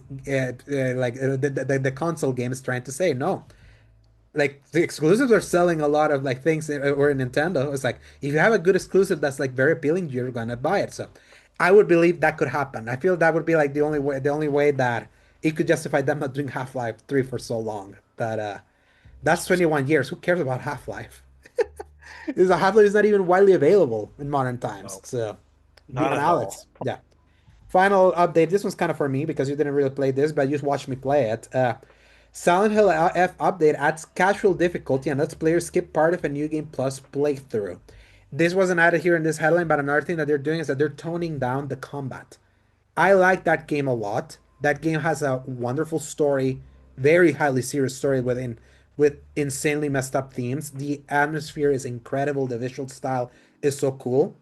The combat is very annoying, and it's you can justify the annoyance of that combat on the fact that uh, Hinako, the main character, is not supposed to be like this combat like that. It's like she's barely supposed to like survive the skin of her teeth, and I feel like that game is at its best when you're able to like circumvent its combat. Later in the game, it starts throwing the devil may cry. Here's the wall. We're not letting you pass until you kill everyone. I was like, why are you doing this in the crescendo Mm, of this one? That was not their thing. Apparently, they're like updating that. That's gonna make me replaying the game and do the new game plus playthroughs to get the other endings much more enticing because there's a game that changes with the more you play it, like with what keeps adding it. So perfectly timed. It is is cleaning it up the line. just the changes that you're talking about for stuff they add, or is it New Game Plus itself will have like additional things? Yeah, apparently you're gonna be able to skip specific stuff even in your New Game Plus Oh, I playthrough. That's meant gonna like content within New Game Plus. There is there is new content doing New Game Okay, Plus. Yeah, that's what I there's was like asking. the story actually changes. Think Alan Wake 2 the final cut from what I understand, like when they Right. added the New Game Plus that there was like Gosh, more I forgot story about stuff. that. It's It's another thing I need to go play. same. I have it there. I kind of have it in my list of things I kind of want to stream because I never did the It's New Game there. Plus for that. The shoot like a month ago, I was like, man, I wonder if I should replay Alan Wake 2 here and there. And then I had to remember or like remind myself how traumatizing That game playing is that game is, especially the at certain grandma, parts of just how scary some of it is. the Even grandma. I know that at least they lowered the accessibility thing where you could turn those off, but Uh-huh. even then, it's just like the darkness, the vibes, the noises, and like seeing something finally lurch around the corner. You're Yeah, like, "Ah," it yeah. just freaked me out, man, in a way that Yeah, some games, few games do. yeah. I think you would enjoy Silent Hill F actually. Like I'm I'm sure I would. yeah, especially now that It's they just added the actual definitely difficulty. It's maybe it like if there's ever a desert of like, man, I mm, really don't want to play anything else. I'll probably pick that up finally. yeah. Between that, shoot, I never played Silent Hill 2 remake either, so that's Mm-hmm. like Yeah, that's another one between one that of those two is it's there. yeah, and that one like I think that one for you would work with the with the gun emphasis on that one. Right. So I still need to finish Silent Hill 2. That's like my cousin and I's game. That's why I should gonna be playing it with her through share screen, Oh, nice. doing the like kind of like what I did with my brother Sebastian when we did the Lego party that one time. I'm gonna do that with I her remember with the that. Yep. PS5. So Gosh, that was really entertaining too. yes. Funny. Now, Paul, that was the end of the headlines. Yes, indeed. Time to read the release dates for the week of November November 16th to 16 through 22nd. 22nd, before the week before Thanksgiving. Go for it. Yes. All right. We got Forest Strike, Switch and PC on November 17th. Indica, Switch, November 17th. Shepherds. No, Sheep Herds. There we go. With an exclamation point on PC, November 17th. Solo Leveling, Arise Overdrive, PC on November 17th. The Berlin Apartment, PlayStation 5, Xbox Series X and S, and PC, November 17th. Marvel's Deadpool VR Quest 3 on November 18th. Morsels, PlayStation 5, Xbox Series X and S, Switch PC on November 18th. News Tower PC on November 18th. Resident Evil Survival Unit, iOS and Android, November Mhm. 18th. SpongeBob SquarePants, Titans of the Tide, PlayStation 5, Xbox Series X and S, Switch 2, and PC on November 18th. Squirrel with a Gun, Switch 2 on November 18th. Demon School, PlayStation 5, Xbox Series X and S, PlayStation 4, Switch PC on November Mhm. 19th. Moonlighter 2, The Endless Vault, Early Access on PC, November 19th. Islanders, New Shores, iOS and Android, November 20th. Kirby Air Riders, Switch 2, November 20th. Monsters Are Coming, Rock and Road, Xbox Series X and S PC on November 20th. Prologue, Go Way Back, Early Access PC, November 20th. Retrace the Light, PC, November 20th. Stalker 2, Heart of Chernobyl, coming to PlayStation 5 finally on November 20th. Bleach Soul Resonance on iOS and Android, November 21st. Yeah. And One Piece Pirate Warriors 4, PlayStation 5, Xbox Series X and S, Switch 2 on November 21st. And Terrifier, the arcade game, PlayStation 5 and PC on November 21st. So many games.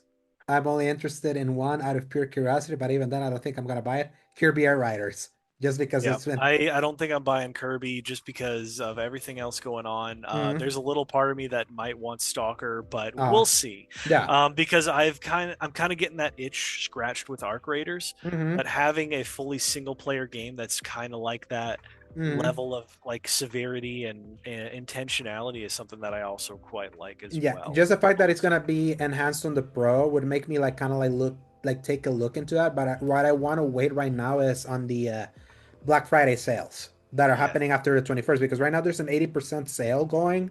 Uh, that's pre Black Friday. They usually do another one for like the week of right. Black Friday. I The kind of want to actual wait. Black Friday. Yeah, I kind of want to wait for that because I'm still hoping we can get Final Fantasy Tactics, even though that's $50 right now. Mhm. So, but if that could go even cheaper, I would love to do that because I've heard great things about that port, and we'll see what at what praise they launch Stalker 2. We'll see it there. But Right. then, True. but then, yeah, that's it for this week's episode. Paul, where can people find you?